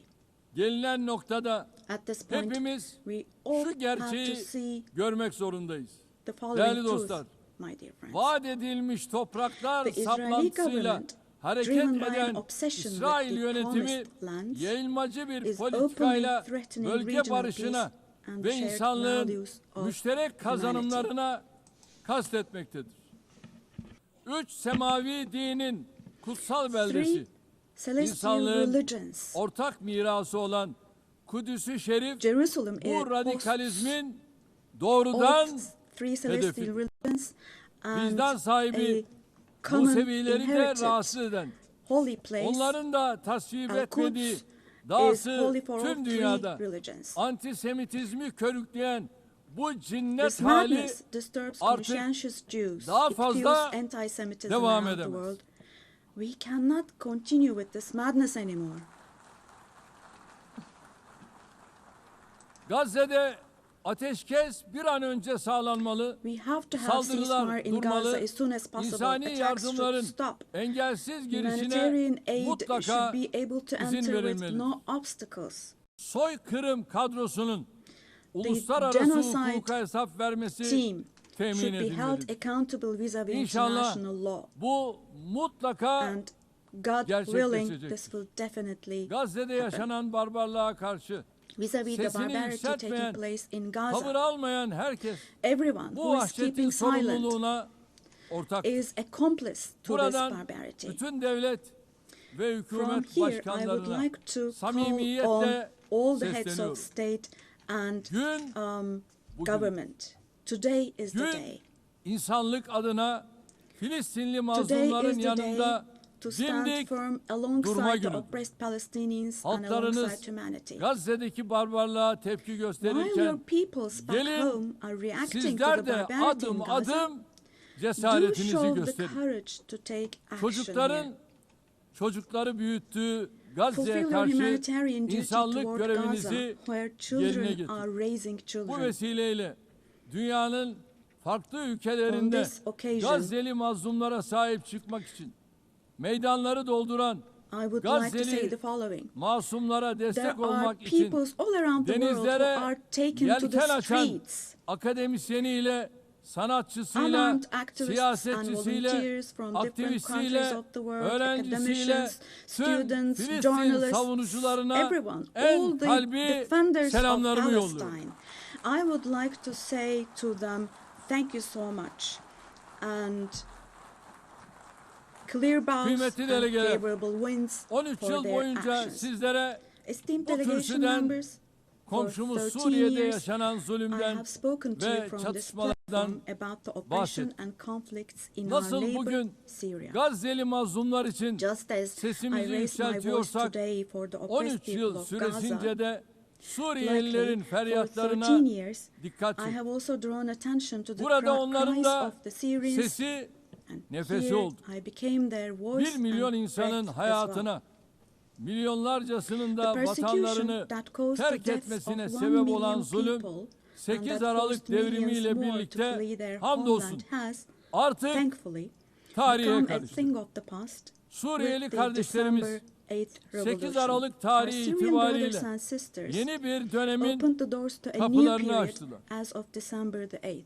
Eli kanlı bir rejime karşı I believe that the mücadeleyi people of kazanan Syria who Suriye fought against halkı a bloodthirsty inanıyorum regime ki will büyük also be bedeller able to ödeyerek carry the victory elde they ettikleri achieved at zaferi great de cost inşallah to its menziline rightful place, ulaştıracaktır. God willing. DAEŞ başta olmak üzere terörün We'll hiçbir support çeşidinin with all our olmadığı, means the vision of a güvenliğin one tesis and unified edildiği Syria bir with ve no bütün forms of Suriye terrorism, vizyonunu especially tüm ISIS, imkanlarımızla being present. destekleyeceğiz. Suriye'de istikrar A free kökleştikçe Syria where security hiç is şüphesiz established is what we bunun want. kazananı As stability takes root in Suriyelilerle Syria, birlikte the tüm winners komşu ülkeler, for sure tüm will be all bölgemiz the neighboring olacak. countries, our entire region along Körfez'deki with Syrians. kardeş ülkelere de And the Suriye'nin brotherly countries in the toparlanmasına Gulf. verdikleri katkılar I would için like to thank them for their teşekkürlerimi contributions iletiyorum. for Bizimle Syria to aynı recuperate. ilkeleri paylaşan tüm bölgesel All the ve regional uluslararası and international aktörlerle actors who share the same işbirliğimizi principles with us, inşallah God aynı willing, şekilde we will continue sürdüreceğiz. with our cooperation with all those Değerli dostlar, actors in the same manner. komşumuz Esteemed İran'la friends, ilgili nükleer dosyanın we hope bir that an the evvel nuclear diplomasi issue with yoluyla our neighbor Iran will çözülmesini be resolved through temenni diplomacy as soon as possible. unutulmamalıdır It ki should not be forgotten bölgemiz that our yeni bir region krizi cannot daha tolerate kaldıramaz. yet another crisis. Komşumuz Irak'ın Meanwhile, istikrarı, the stability, güvenliği security ve and refahı prosperity of our neighbor bölgemizin Iraq selameti are bakımından extremely important fevkalade for the well-being önemlidir. of our region. Kalkınma yolu projesi gibi kolektif refahı In this önceleyen regard, we attach great stratejik importance to hamlelere strategic bu moves bakımdan based on stability büyük and önem prosperity, atfediyoruz. such as the Kuzeyde development path her project. ikisi de komşumuz In the olan north, we are Rusya hosting with ve Ukrayna great arasında enthusiasm the Istanbul process İstanbul between sürecine Russia and büyük bir Ukraine, iştiyakla both of ev which sahipliği are our yapıyoruz. neighbors. Doğrudan görüşmeler sayesinde Through çok direct sayıda talks, we esirin facilitated ve the naaşın exchange of several mübadelesine prisoners and aracılık etti. corpses, and we Taraflar worked to arasında identify the barış modalities of müzakerelerinin modalitelerini peace belirlemeye çalıştık. negotiations between the Unutmayın, parties.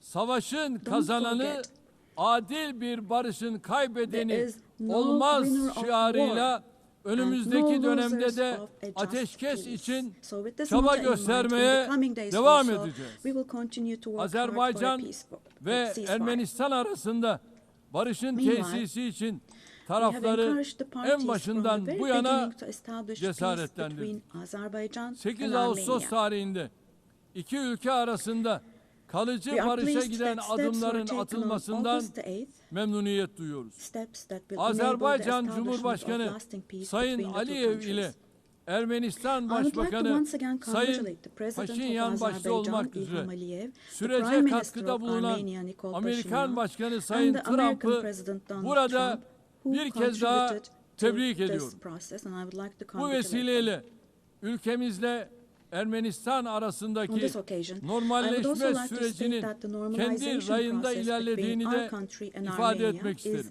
progressing Diğer as bir planned. arabuluculuk faaliyetimiz olan Ankara süreci kapsamında Within the scope of the Somali Ankara ile process, Etiyopya another arasındaki of our ihtilafın mediation halline activities, yönelik we continue our gayretlerimizi efforts to resolve sürdürüyoruz. the conflict between Tarafların Somalia and Ethiopia. bu girişimi I hızla hope that the parties başarıyla will successfully neticelendirmelerini conclude this genuine temenni initiative ediyorum. as soon as possible. Değerli delegeler, Distinguished Karadeniz'de delegation members, güvenliğin teminatı olan Montreux we have been Sözleşmesi'ni implementing the tam Montreux 89 yıldır Convention, which tarafsızlık guarantees içinde security in the Black Sea. harfiyen And we have been uygulamaktayız. implementing Ege this Denizi'ni convention impartially ve and Doğu to the letter Akdeniz'i for exactly ilgili 89 tüm years tarafların now. meşru We want to see menfaatlerine the riayet Aegean Sea edilen and the Eastern bir Mediterranean istikrar as a basin ve of refah stability and havzası olarak prosperity where görmek the istiyoruz. legitimate interests of Enerji all parties ve involved are çevre respected. başta olmak üzere her We konuda are ready for yapıcı constructive işbirliğine hazırız. cooperation on all issues, Komşularımızdan particularly da on energy and the aynısını environment, and bekliyoruz. we expect the same approach from our Bu neighbors. vesileyle On this Doğu occasion, Akdeniz'de I Türkiye'yi would like to ve particularly Kuzey Kıbrıs underline that Türk projects Cumhuriyeti'ni which dışlayan exclude projelerin Türkiye and the başarılı Turkish Republic of olamayacağını Northern Cyprus burada in the Eastern özellikle Mediterranean, vurgulamak such istiyorum. projects which include Kıbrıs exclude adasının us will not be batısında successful.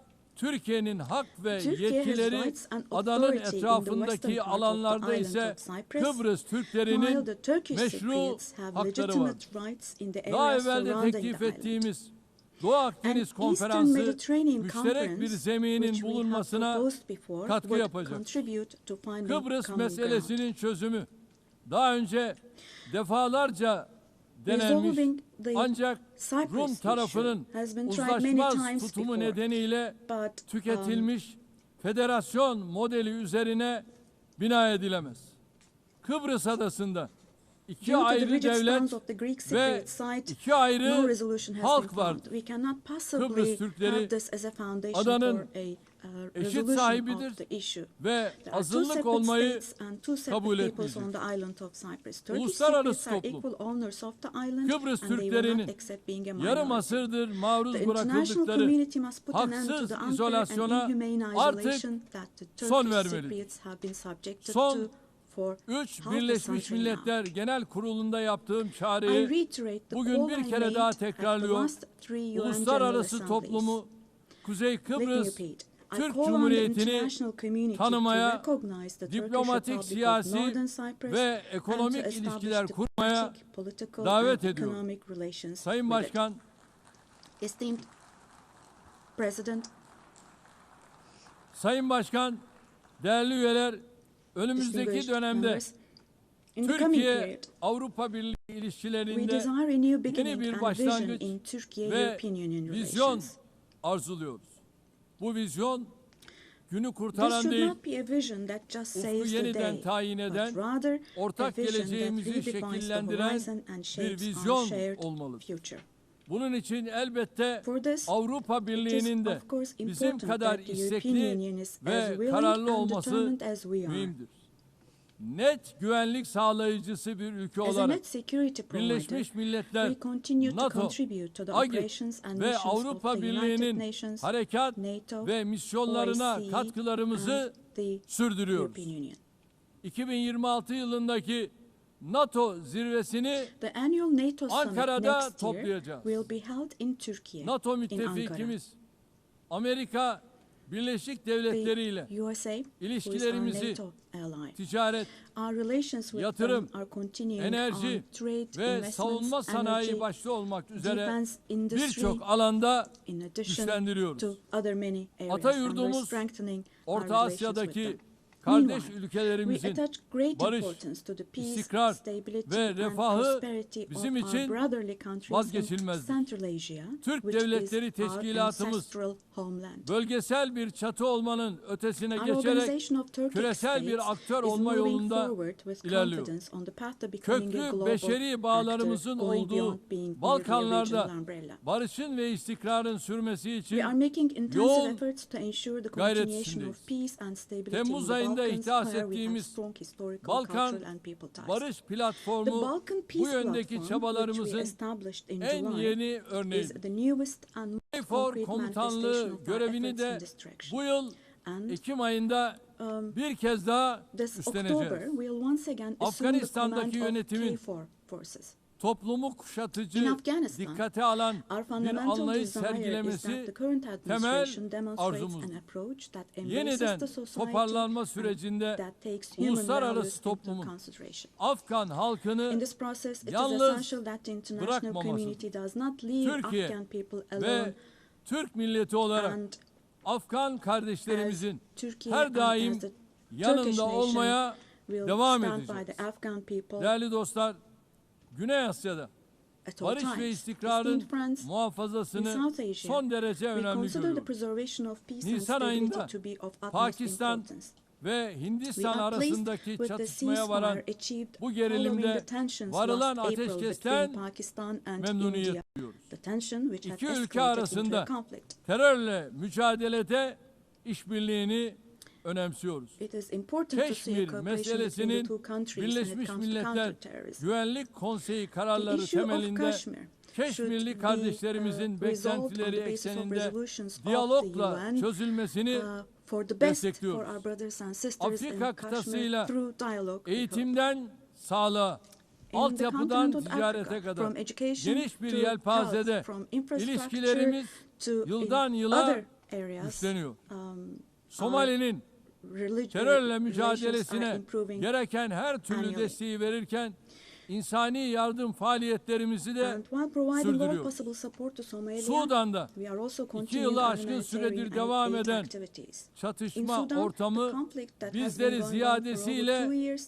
üzmektedir. saddens us deeply. Sudan'da akan kanın durması ve sürdürülebilir barışın tesis edilmesi uluslararası toplumun ortak sorumluluğu. Bizim bu yöndeki çabalarımız devam edecek. Büyük Göller Bölgesi yıllardır süren istikrarsızlık ve çatışmalardan ziyadesiyle müzdarip olmuştur. Kongo Demokratik Cumhuriyeti'nin doğusunda yaşanan çatışmalar bir an önce çözülmelidir.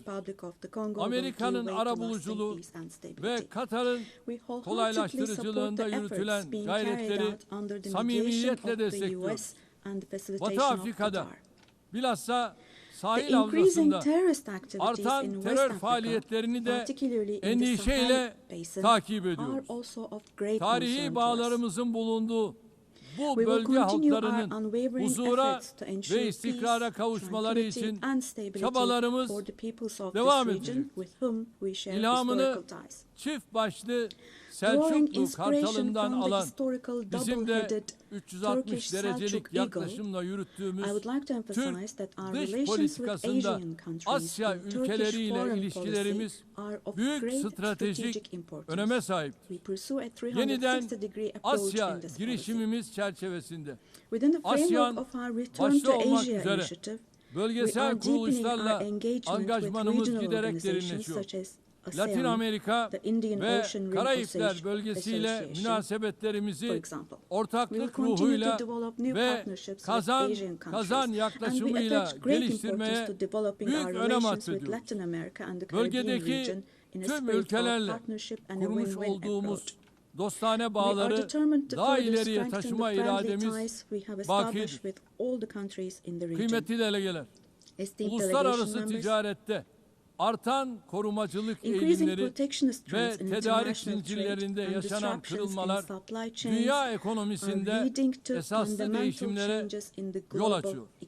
Mevcut sınamalarla başarılı mücadele için Dünya Ticaret Örgütü'nün yer aldığı kurallara dayalı uluslararası ticaretin reforme edilmesini destekliyoruz.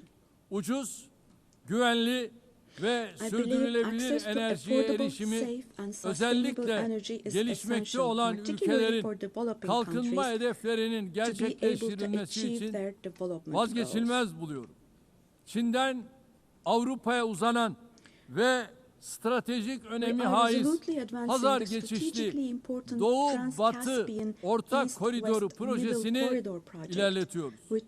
Modern ulaştırma altyapımız ve Bakü-Tiflis-Kars hattıyla dünya ticaretinin gelişimine katkı sunuyor.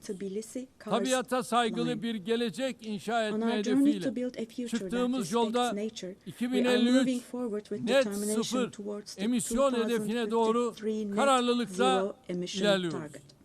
Eşim Emine Erdoğan'ın himayesinde yürüyen sıfır atık hareketinin tüm dünyada her yıl dalga dalga büyüyen, daha fazla insana ve kalbe ulaşan bir farkındalık halkasına dönüştüğünü görmek bizim için ayrı bir bahtiyarlıktır. Bu süreçte gelişmiş ülkelerin sorumluluklarını yerine getirmesi artık bir tercihten öte yükümlülük haline gelmiştir.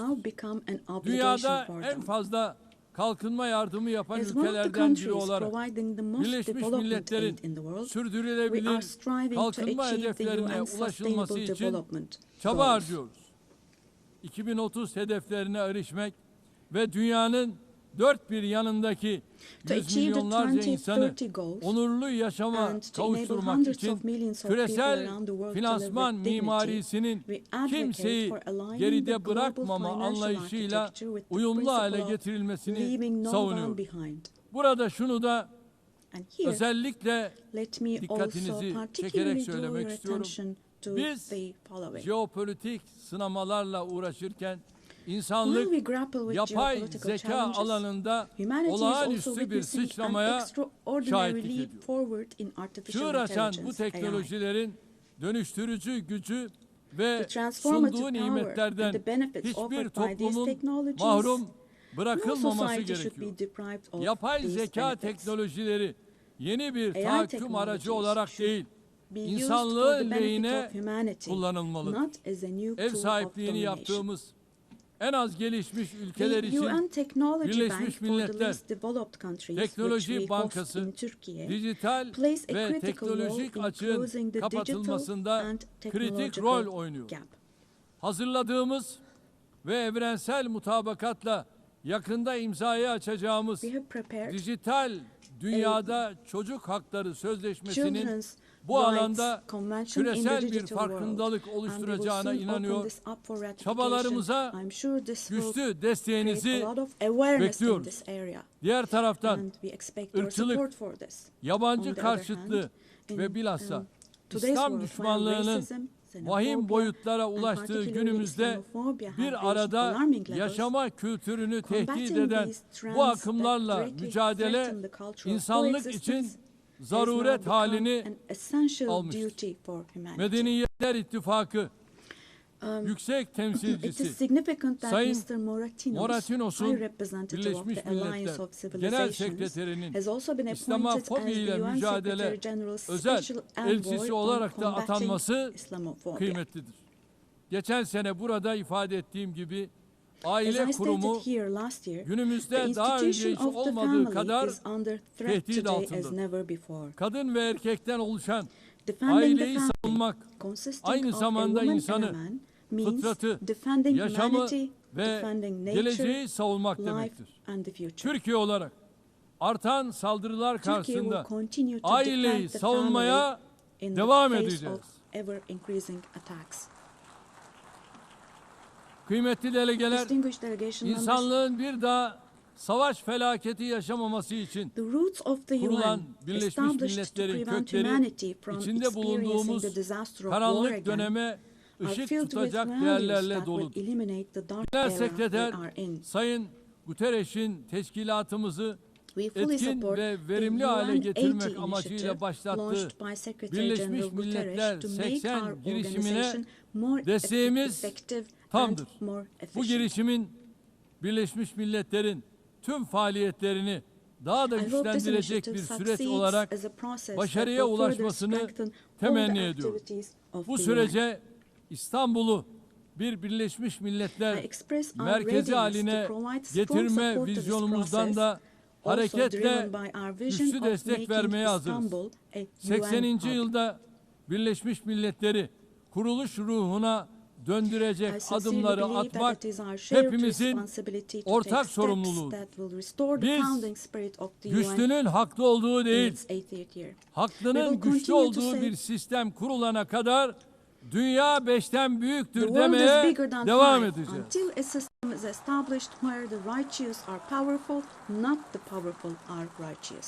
Görevimiz sistemi terk etmek değil, onarmak, yeniden işler hale getirmek. Hiç şüphesiz daha adil bir dünya mümkündür. Türkiye daha adil bir dünyanın inşası için mücadelesini sabırla devam ettirecektir. Rabbim yar ve yardımcımız olsun diyorum. Hepinizi bir kez daha sevgi ve saygıyla selamlıyorum. Kalın sağlıcakla.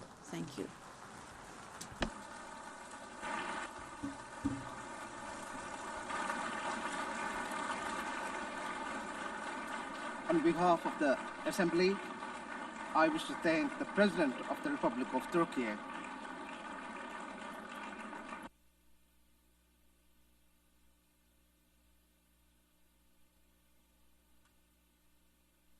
the Assembly will hear an address by Her Excellency Dina Ercilia Boluarte Segara, President of the Republic of Peru. I request protocol to escort Her Excellency and invite her to address the Assembly.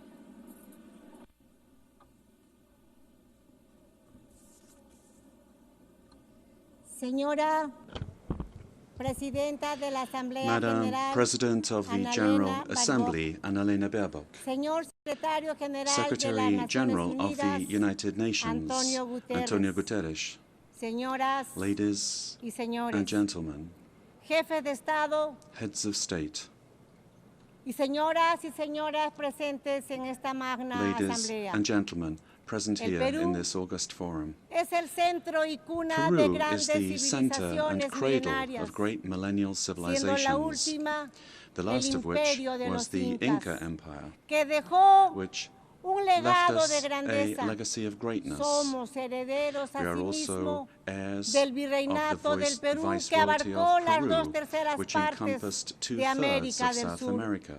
Somos un país mestizo, We are a mestizo mezcla nation, fundamental a entre fundamental hispanos mix y between andinos, Hispanic and Andean orgulloso peoples, de ser heredero proud to de be los the más heirs grandes of the two imperios de greatest Europa y empires América of Europe del and siglo America XVI. of the 16th century. El pueblo peruano The es Peruvian hoy people today resiliente, are resilient, emprendedor, solidario, entrepreneurial, amante supportive, de la paz, and lovers of la peace, libertad y la freedom, democracia. and democracy. Nuestros grandes Our great writers, escritores, Mario Vargas Llosa y José and María José María Arguedas, Arguedas, compartieron la idea shared the idea de que el Perú that es Peru país is a de country todas of las sangres. all bloods. Nuestra identidad expresa Our creativamente identity que somos creatively la unidad expresses that we are de los the diversos, unity of the diverse, unidos bajo la misma united roja y under the blanca same bandera red and peruana. white Peruvian flag.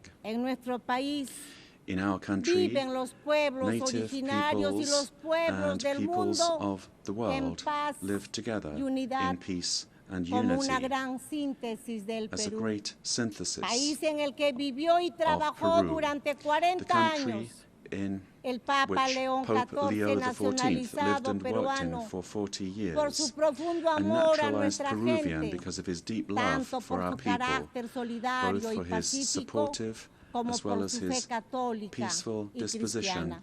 and his Catholic and Christian faith. Todos los estudios señalan All studies que somos el indicate país más that we are the most emprendedor del mundo, entrepreneurial razón country in the world, por la cual después de la which is pandemia del why, after the COVID-19, que por COVID-19 una pandemic, pésima that due administración to gubernamental poor government alcanzó administration, más de 2 claimed millones more de than 2 fallecidos. million lives. Nos hemos empezado a But we have recuperar begun logrando to hoy recover, más de 17 meses and de today crecimiento we look back on more consecutivo than 17 de months nuestra of economía. consecutive Hemos economic growth. derrotado la We have recesión y la overcome the inflación recession and originada por la inflation violencia caused by política political violence y por la and by corrupción. corruption, Un golpe de a Estado failed fallido coup d'etat, y la fuga de más de and the 20 flight mil of more millones than de $20 dólares billion entre los años that was between 2021 y 2021 and 2023. 2023. Hemos recuperado la We confianza have de la inversión nacional, regained pero the trust of también national but also del extranjero, of foreign y investment, abrazado and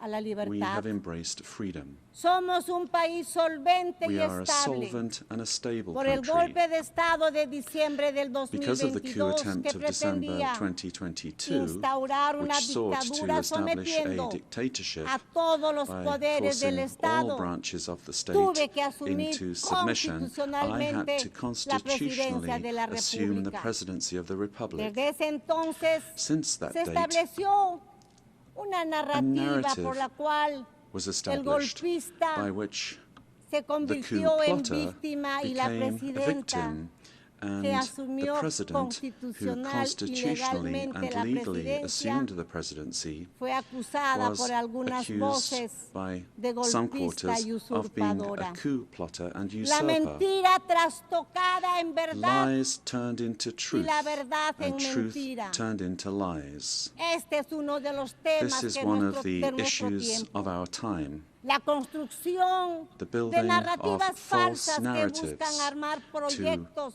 attempt to defend políticos antidemocráticos. anti-democratic La political reflexión projects. es que las The ideologías thinking de goes odio, that ideologies of con sus hatred, proyectos de with their estados projects of fallidos failed states que crecen that como grow estados into all-powerful todopoderosos, states, requieren para require, imponerse una in order narrativa to impose falsa their will, para a lograr su false narrative objetivo por medio in order to de la achieve their violencia que objectives en el through poder violence, and who, aplasta las once in libertades, power, crush aplasta freedoms, los medios de comunicación, silence a la the press oposición and democrática, democratic opposition, viola los derechos humanos violate y da human inicio rights, al and control, begin to control, confiscación to y confiscate, expropiación and de to las empresas expropriate privadas, private companies, creando una burocracia creating corrupta a corrupt que bureaucracy destruye la that economía, destroys the economy, la sociedad y la society, moral pública. and public morality. El primer paso The para first todo step ello for achieving es all la of this construcción is to build de un a relato en el narrative que se in order miente, to se lie, engaña to y deceive, se and manipula. to manipulate.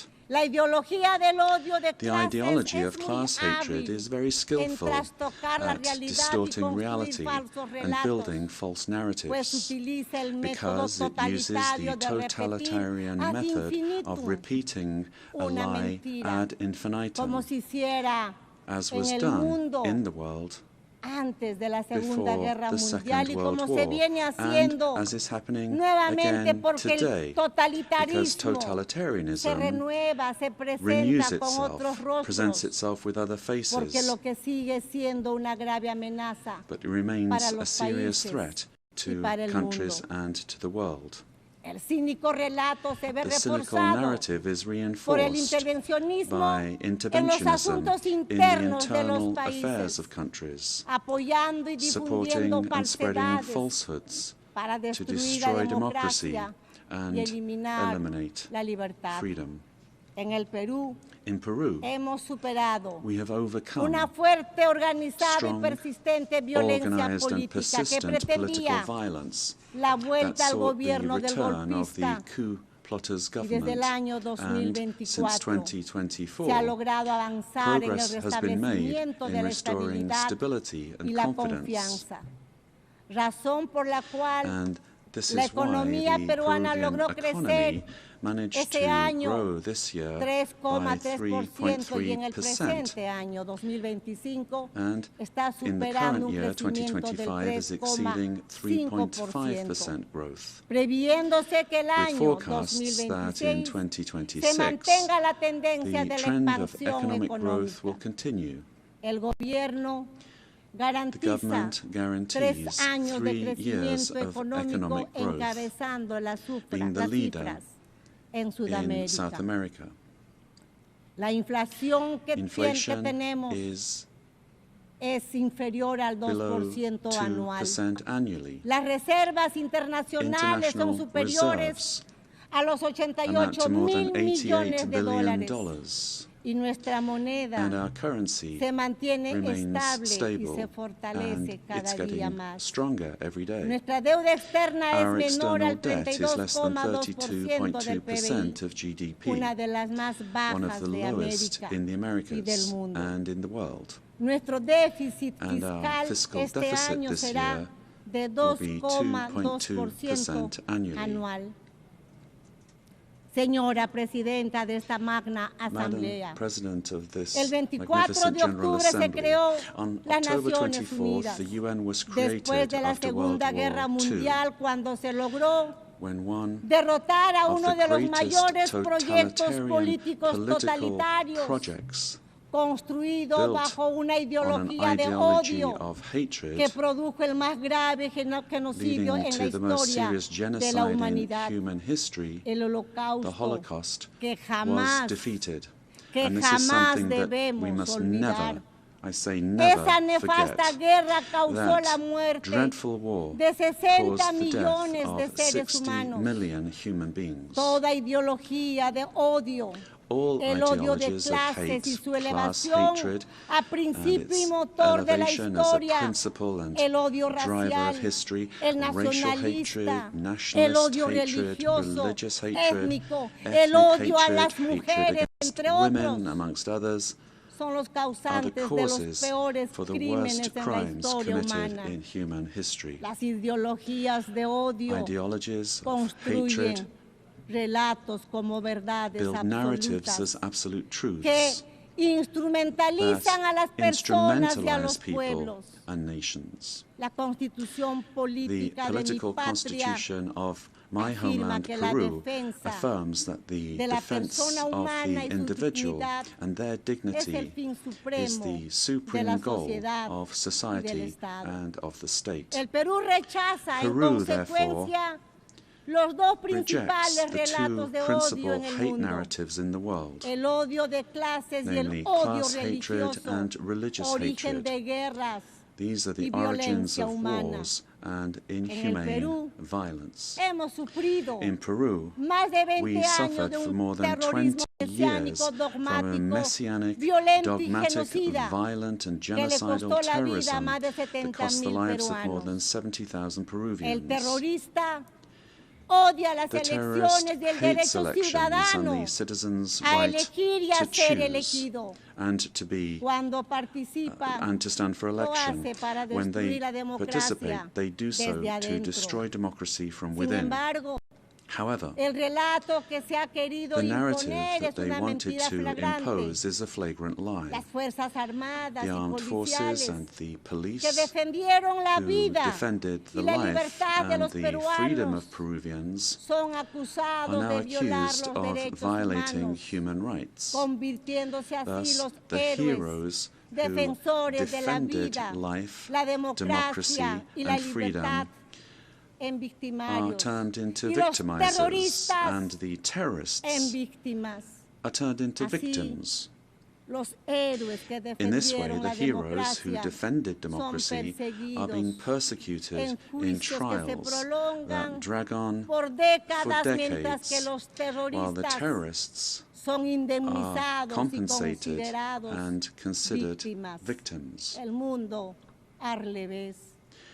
La ONU, Presidenta, This is the world in ha reverse. sido un hito The fundamental en el UN was siglo a XX, fundamental milestone in the pero en el 20th siglo century, XXI but in the debemos 21st estar century, más we must be atentos. more vigilant. Es nuestro deber It is our impedir duty que el mundo se to prevent the world precipite from plunging into new genocides and new violence.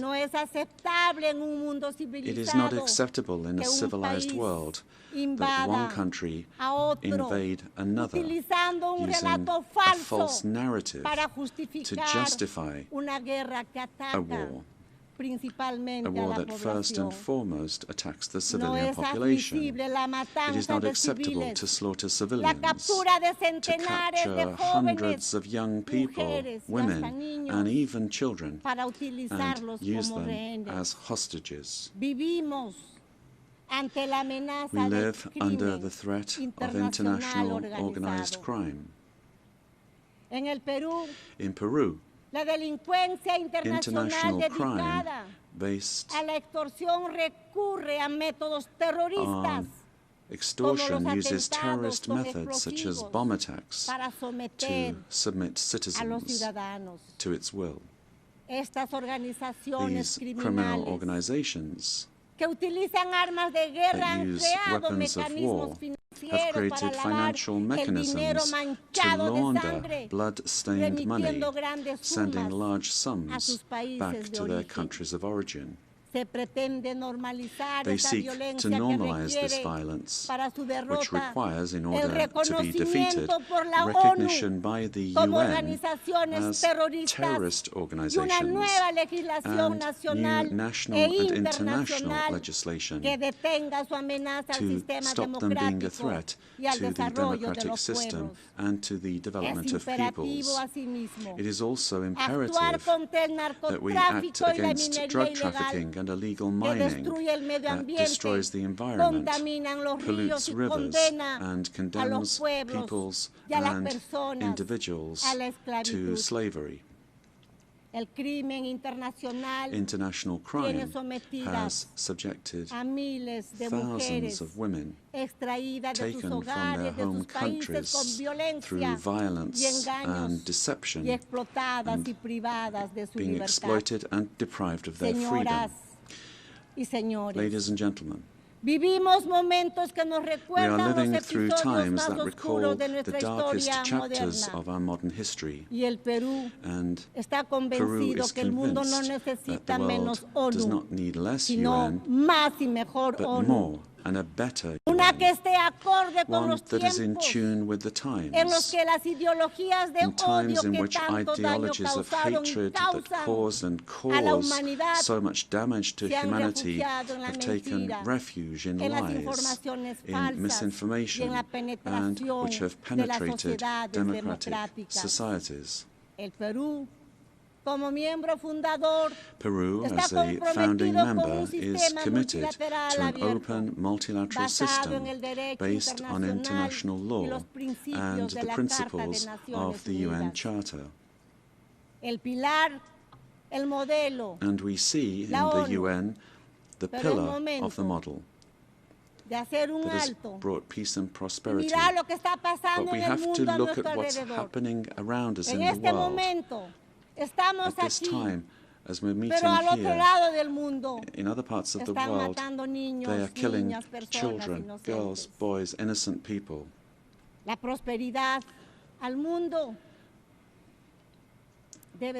Prosperity will only come if we are united and work together. And we have to adapt to new threats. Each of our countries has the duty to make their contribution towards finding solutions to the problems that we all face together. And my country is striving to do this. But the interconnection of our societies and economies means that it is only through international cooperation that we can resolve the crises which we face. If we do not reform the United Nations, our common home, to restore representativeness and effectiveness to its action, then we run the very serious risk of seeing one of the most precious instruments that the international community has for world stability disappearing.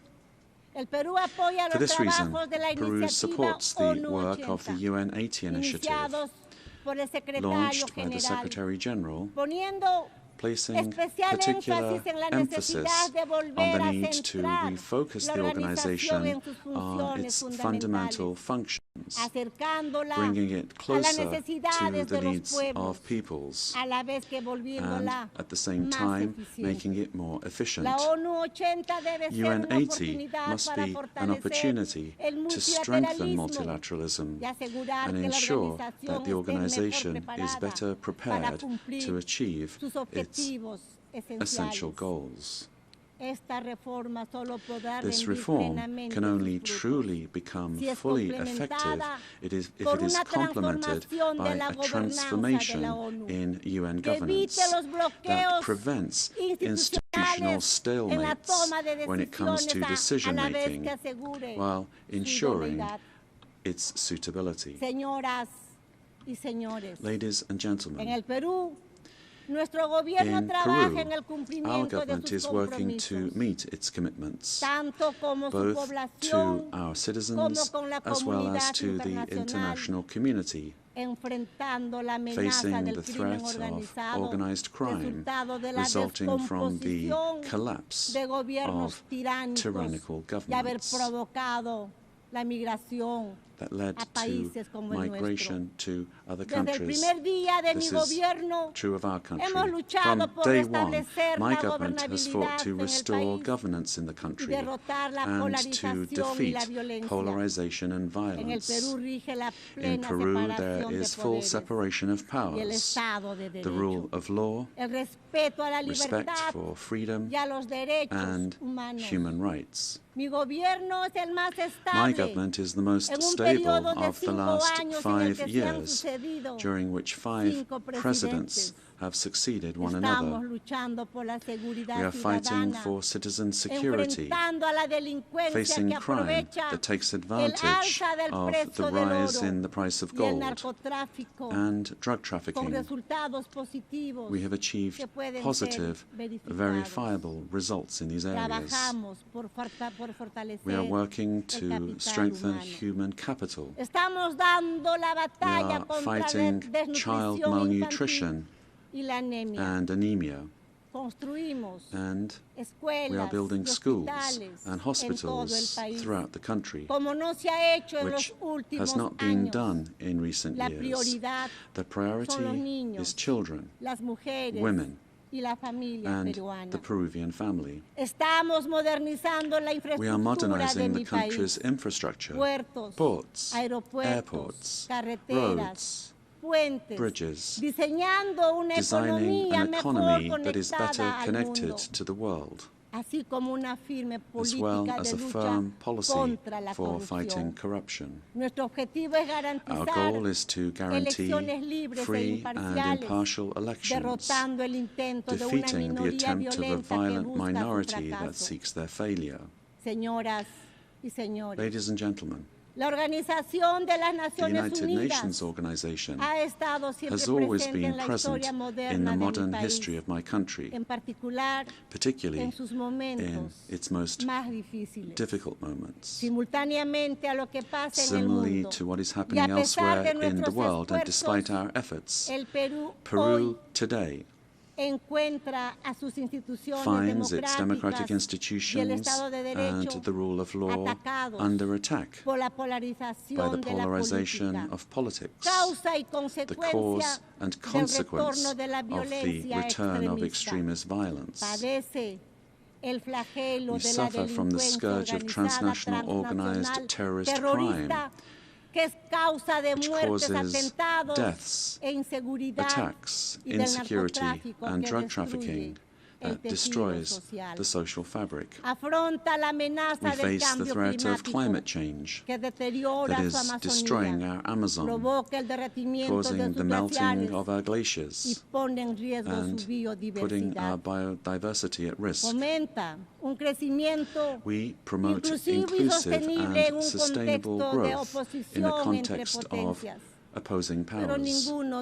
But none of these problems is merely national, but global. This is why que las We Naciones need Unidas the United Nations vuelva a ser to un once ágora del again diálogo y be la a forum cooperación. for dialogue and Deseo recordar el cooperation. legado del To embajador recall Javier the Pérez de legacy of Cuellar, Ambassador Javier quien Pérez de logró Cuellar, ejercer who una acción managed to do relevante relevant de la work in the organización organization a pesar de la despite the Guerra Cold Fría. War. Con ese ejemplo With that example in mind, y en el apego de nuestra and in región view a of los our region's propósitos de la adherence Carta to y en the aras purposes of the Charter, de una mejor and in order to representación, ensure better creemos que es representation, tiempo de we que believe it is quien time for the ocupe la next próxima Secretary Secretaría General General provenga de come from Latin Latinoamérica. America. Señoras Ladies and y gentlemen, señores, el Perú está comprometido en Peru lograr is que esta committed to Asamblea ensuring General that this General no Assembly sea una simple this year is not efemérides, a mere commemoration, sino la reafirmación but de the nuestro reaffirmation compromiso of our commitment hacia una acción to colectiva collective action que revitalice that a las will Naciones revitalize the Unidas United como Nations as herramienta a que tool apoye that la supports paz peace y la unidad and global, global así unity como el as well desarrollo. as development. Tenemos que ser firmes We must en la stand verdad firm frente a los relatos in que the la truth, in the escamotean, face of la narratives that try to conceal it, pervierten o pervert it, mienten or abiertamente openly con el fin lie de in ocultar order to hide agendas agendas que no that do not corresponden a nuestro correspond tiempo to our y time, mucho menos much less al to the destino de la destiny humanidad. of humanity. Por ello, For this reason, es imperativo it is fortalecer essential la verdad that we frente a los strengthen relatos truth against basados narratives en that el are based odio, on la hatred, mentira the repetida lie que busca repeated imponerse that seeks to y que impose solo itself and engendra only destrucción. leads to destruction. Pese a todos los But despite obstáculos, all of these la obstacles, verdad truth se abre will paso find a y way, nos hace and libres. truth will set us free. Paz Peace y unidad and para el unity Perú y el for mundo. Peru and for the world, Huarajuchas del planeta. for all those on the planet. Kuskayan Yankasun. Ama Chiknikuspa. Ama Yuyakuspa. Buscando el desarrollo de nuestro pueblo. Let us seek the Señoras, development of our presidentes y peoples, presidentes del mundo. presidents of the world. Juntos trabajemos. Together, let us work together Sin odiarnos. without hating one Queriéndonos. another. Procurando el desarrollo Let us de work nuestros for the pueblos. development of our peoples. Sí a la vida. Yes to No a la life, violencia. no to Y no a la violence, guerra. and no Muchas to gracias. war. Thank you very much.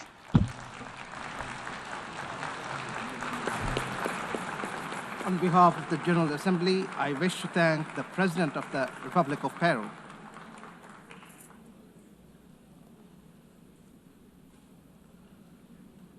The Assembly will hear an address by His Majesty King Abdullah II Ibn al-Hussein, King of the Hashemite Kingdom of Jordan. I request protocol to escort His Majesty and invite him to address the Assembly.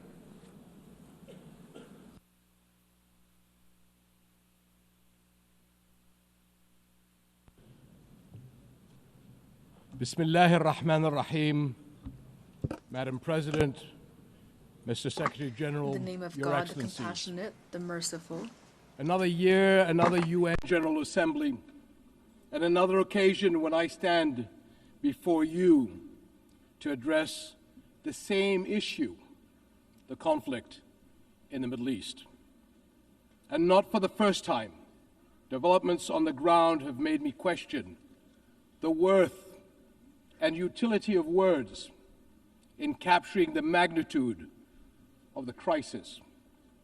Yet not speaking about it would signal acceptance of the situation and abandonment of our humanity. And that I will not do.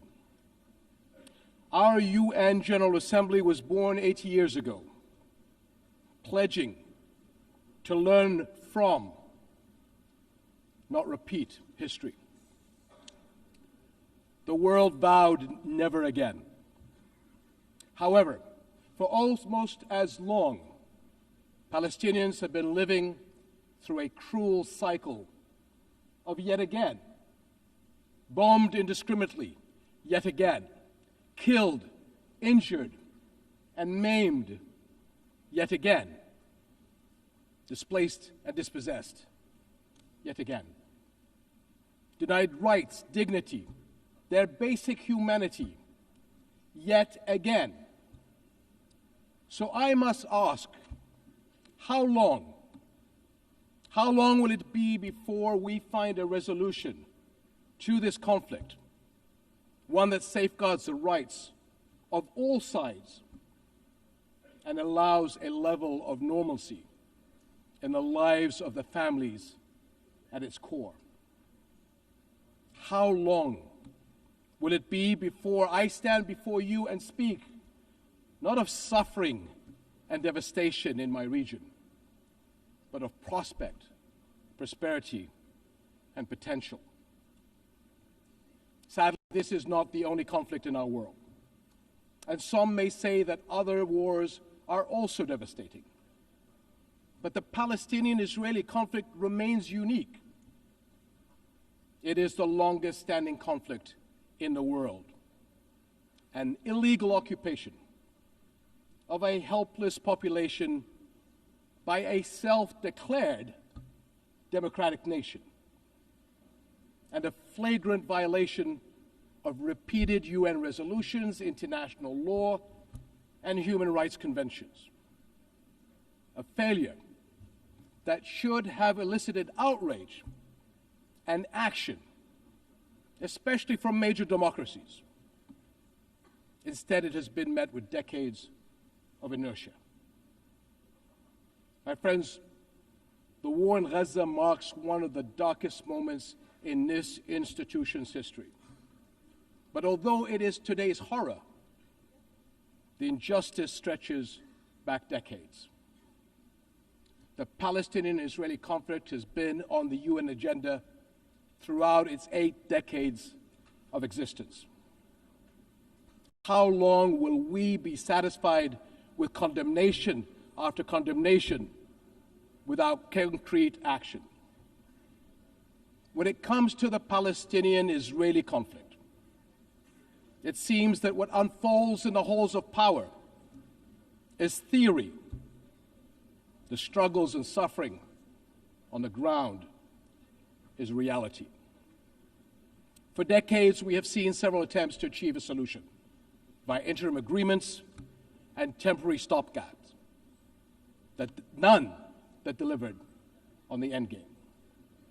In fact, many would argue these processes served as a distraction, as Israel grabbed more land, expanded illegal settlements, demolished homes, and displaced entire neighborhoods.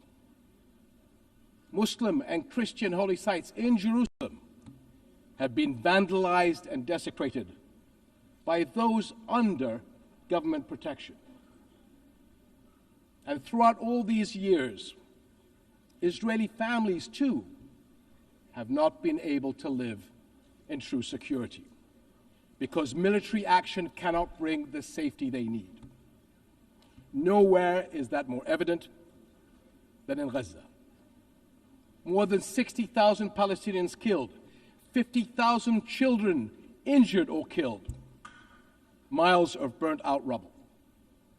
Neighborhoods, hospitals, schools, farms, even mosques and churches in ruins. Widespread starvation. And what we are seeing is only a glimpse, because never in our modern history has the lenses of international media been obstructed like this from capturing the reality on the ground. Almost 2 years in, and the cruelty of this military campaign continues unabated. Furthermore, the current Israeli government's provocative calls for a so-called Greater Israel can only be realized through the blatant violation of the sovereignty and territorial integrity of its neighbors. And there is nothing great about that. I can't help but wonder if a similar outrageous call were made by an Arab leader, would it be met with the same global apathy? The international community must stop entertaining the illusion that this government is a willing partner for peace. Far from it. Its actions on the ground are dismantling the very foundations on which peace could stand, and intentionally burying the very idea of a Palestinian state. It has shown how little it respects the sovereignty of other countries, as we have seen in flagrant violations in Lebanon, Iran, Syria, Tunisia, and most recently, Qatar. And its hostile rhetoric calling for the targeting of Al-Aqsa Mosque will incite a religious war that would reach far beyond the region and lead to an all-out clash that no nation would be able.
It is legal and historical status quo. Compromising the delicate balance in the holy city will turn it into a tinderbox that ignites global conflict. And Jordan is serving as the main base for international humanitarian response in Gaza, working by all possible means to provide critical supplies of aid and food. And we appreciate our regional and international partners. I'm also immensely proud of the many Jordanians, including men and women of Jordan Armed Forces, who are at the heart of this effort. Ground convoys, aircraft crews, doctors, nurses, and mobile medical staff who work even under fire to provide relief. These and countless others carry forward Jordan's deep heritage of compassion and generosity to people in grave need. My friends, amid such darkness, there is a glimmer on the horizon. We are seeing more nations stepping up on behalf of a permanent ceasefire in Gaza, one that ensures the release of all hostages, unhindered humanitarian aid, and support for the Palestinian people as they rebuild. We all know that force is no foundation for security. It is a prelude for greater violence. Repeated wars are teaching generations of Israelis and Palestinians that their only recourse is the gun. Security will only come when Palestine and Israel begin to coexist. Seems I have the same problem as President Trump. Begin to coexist side by side. This is the two-state solution, in line with international law and UN resolutions. An independent and viable Palestinian state with East Jerusalem as its capital, alongside a secure Israel living in peace with its neighbors. For almost a quarter of a century, this has been the promise of the Arab Peace Initiative, in which Arab and Muslim partners around the globe extended their hand. My friends, for the past 2 years, we have finally seen the world's conscience stirring in the courage of ordinary people from every walk of life and every corner of the globe, raising their voices as one and declaring, it has been too long.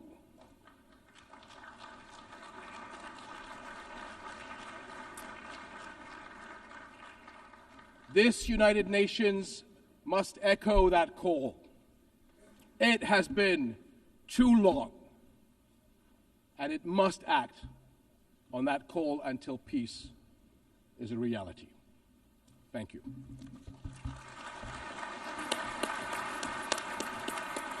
On behalf of the Assembly, I wish to thank the King of the Hashemite Kingdom of Jordan.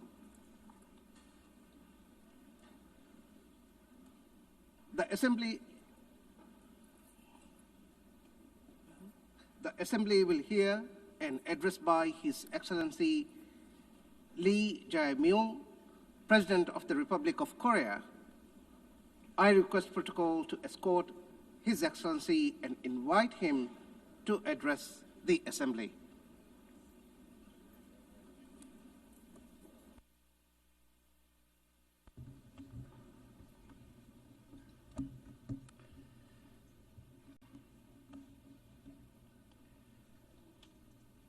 I would like to express my respect and gratitude to all members of the United Nations and staff of the UN Secretariat for their contribution to world peace and shared prosperity. I extend my sincere congratulations to Her Excellency Annalena Baerbock on assuming the presidency of the 18th session of the UN General Assembly. I also pay tribute to Secretary General Antonio Guterres for his unwavering dedication and hard work. I hope the 18th session of the UN General Assembly will achieve even more meaningful results under their outstanding leadership.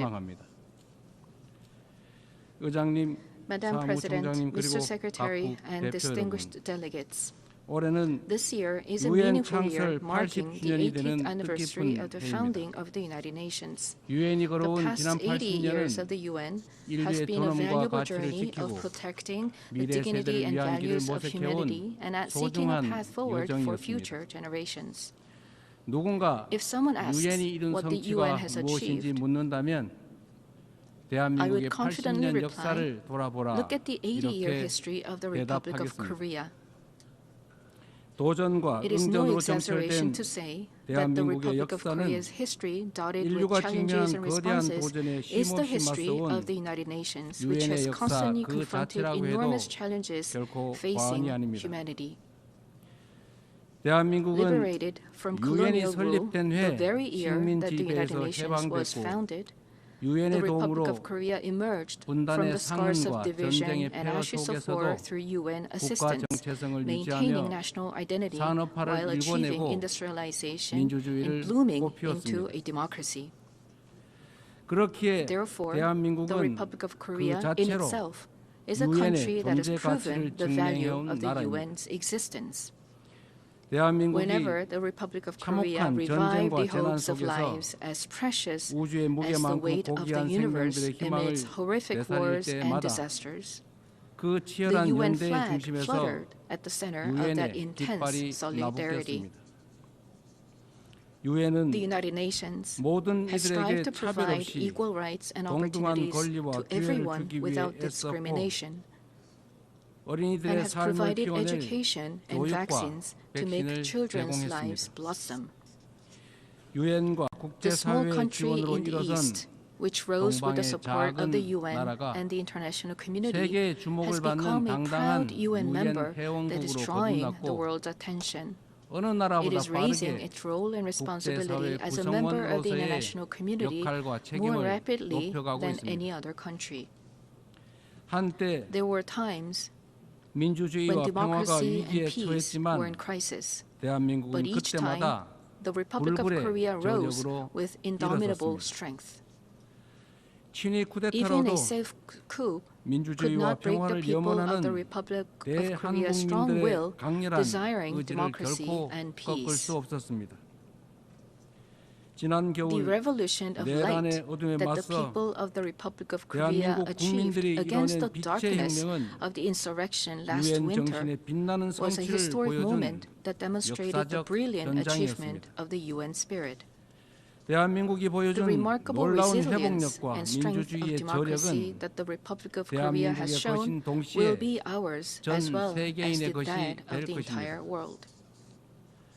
I need you to take my hand and guide me away from all this, away to where the light shines through, to where the flowers bloom.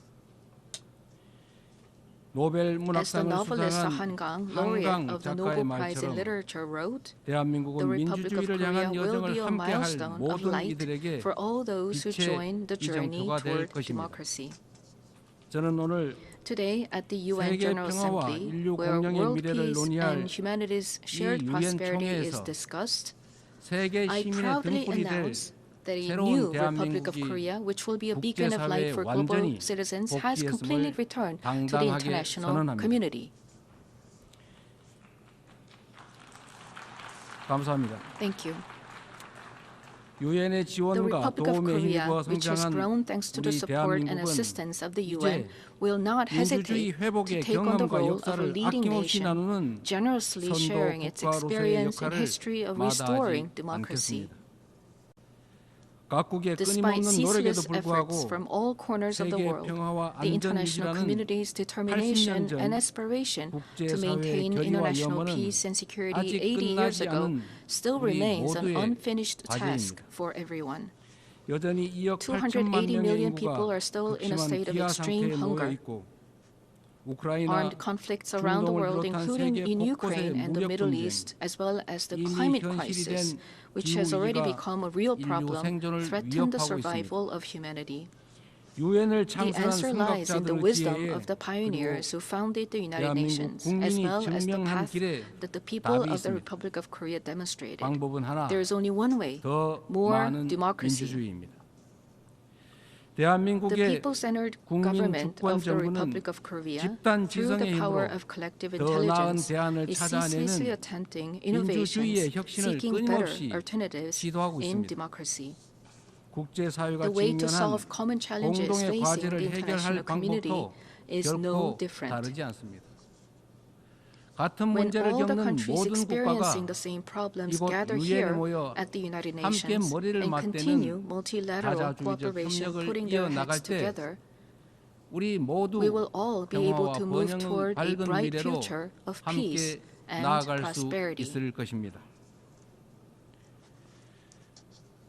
I look forward to the UN 80 initiative presented by the Secretary General, taking root as a vision that achieves UN's evolution and advancement in line with the demands of our time. I also hope the UN Security Council can increase the number of seats of non-permanent members, reflecting changes in the international environment, and enhance its effectiveness and representation. As a member of the UN Security Council for the term 2024 to 2025, the Republic of Korea is making efforts so that the UN Security Council can respond proactively to threats to the international peace and security. Madam President, Mr. Secretary General, and distinguished delegates, the Republic of Korea, having restored democracy, dreams of a better future. The Republic of Korea will fulfill its responsibility as a responsible global power that steadfastly upholds the values of freedom, human rights, inclusiveness, and solidarity championed by the United Nations. We will further develop our institutions and cultures so that everyone residing in the Republic of Korea, both nationals and foreigners, can be respected as an equal member of society in all fields of life. The Republic of Korea will strengthen and lead cooperation with the international community while realizing the value of respect for human rights. In a time of crisis where immediate survival is urgent, words like solidarity, coexistence, and cooperation may feel somewhat distant.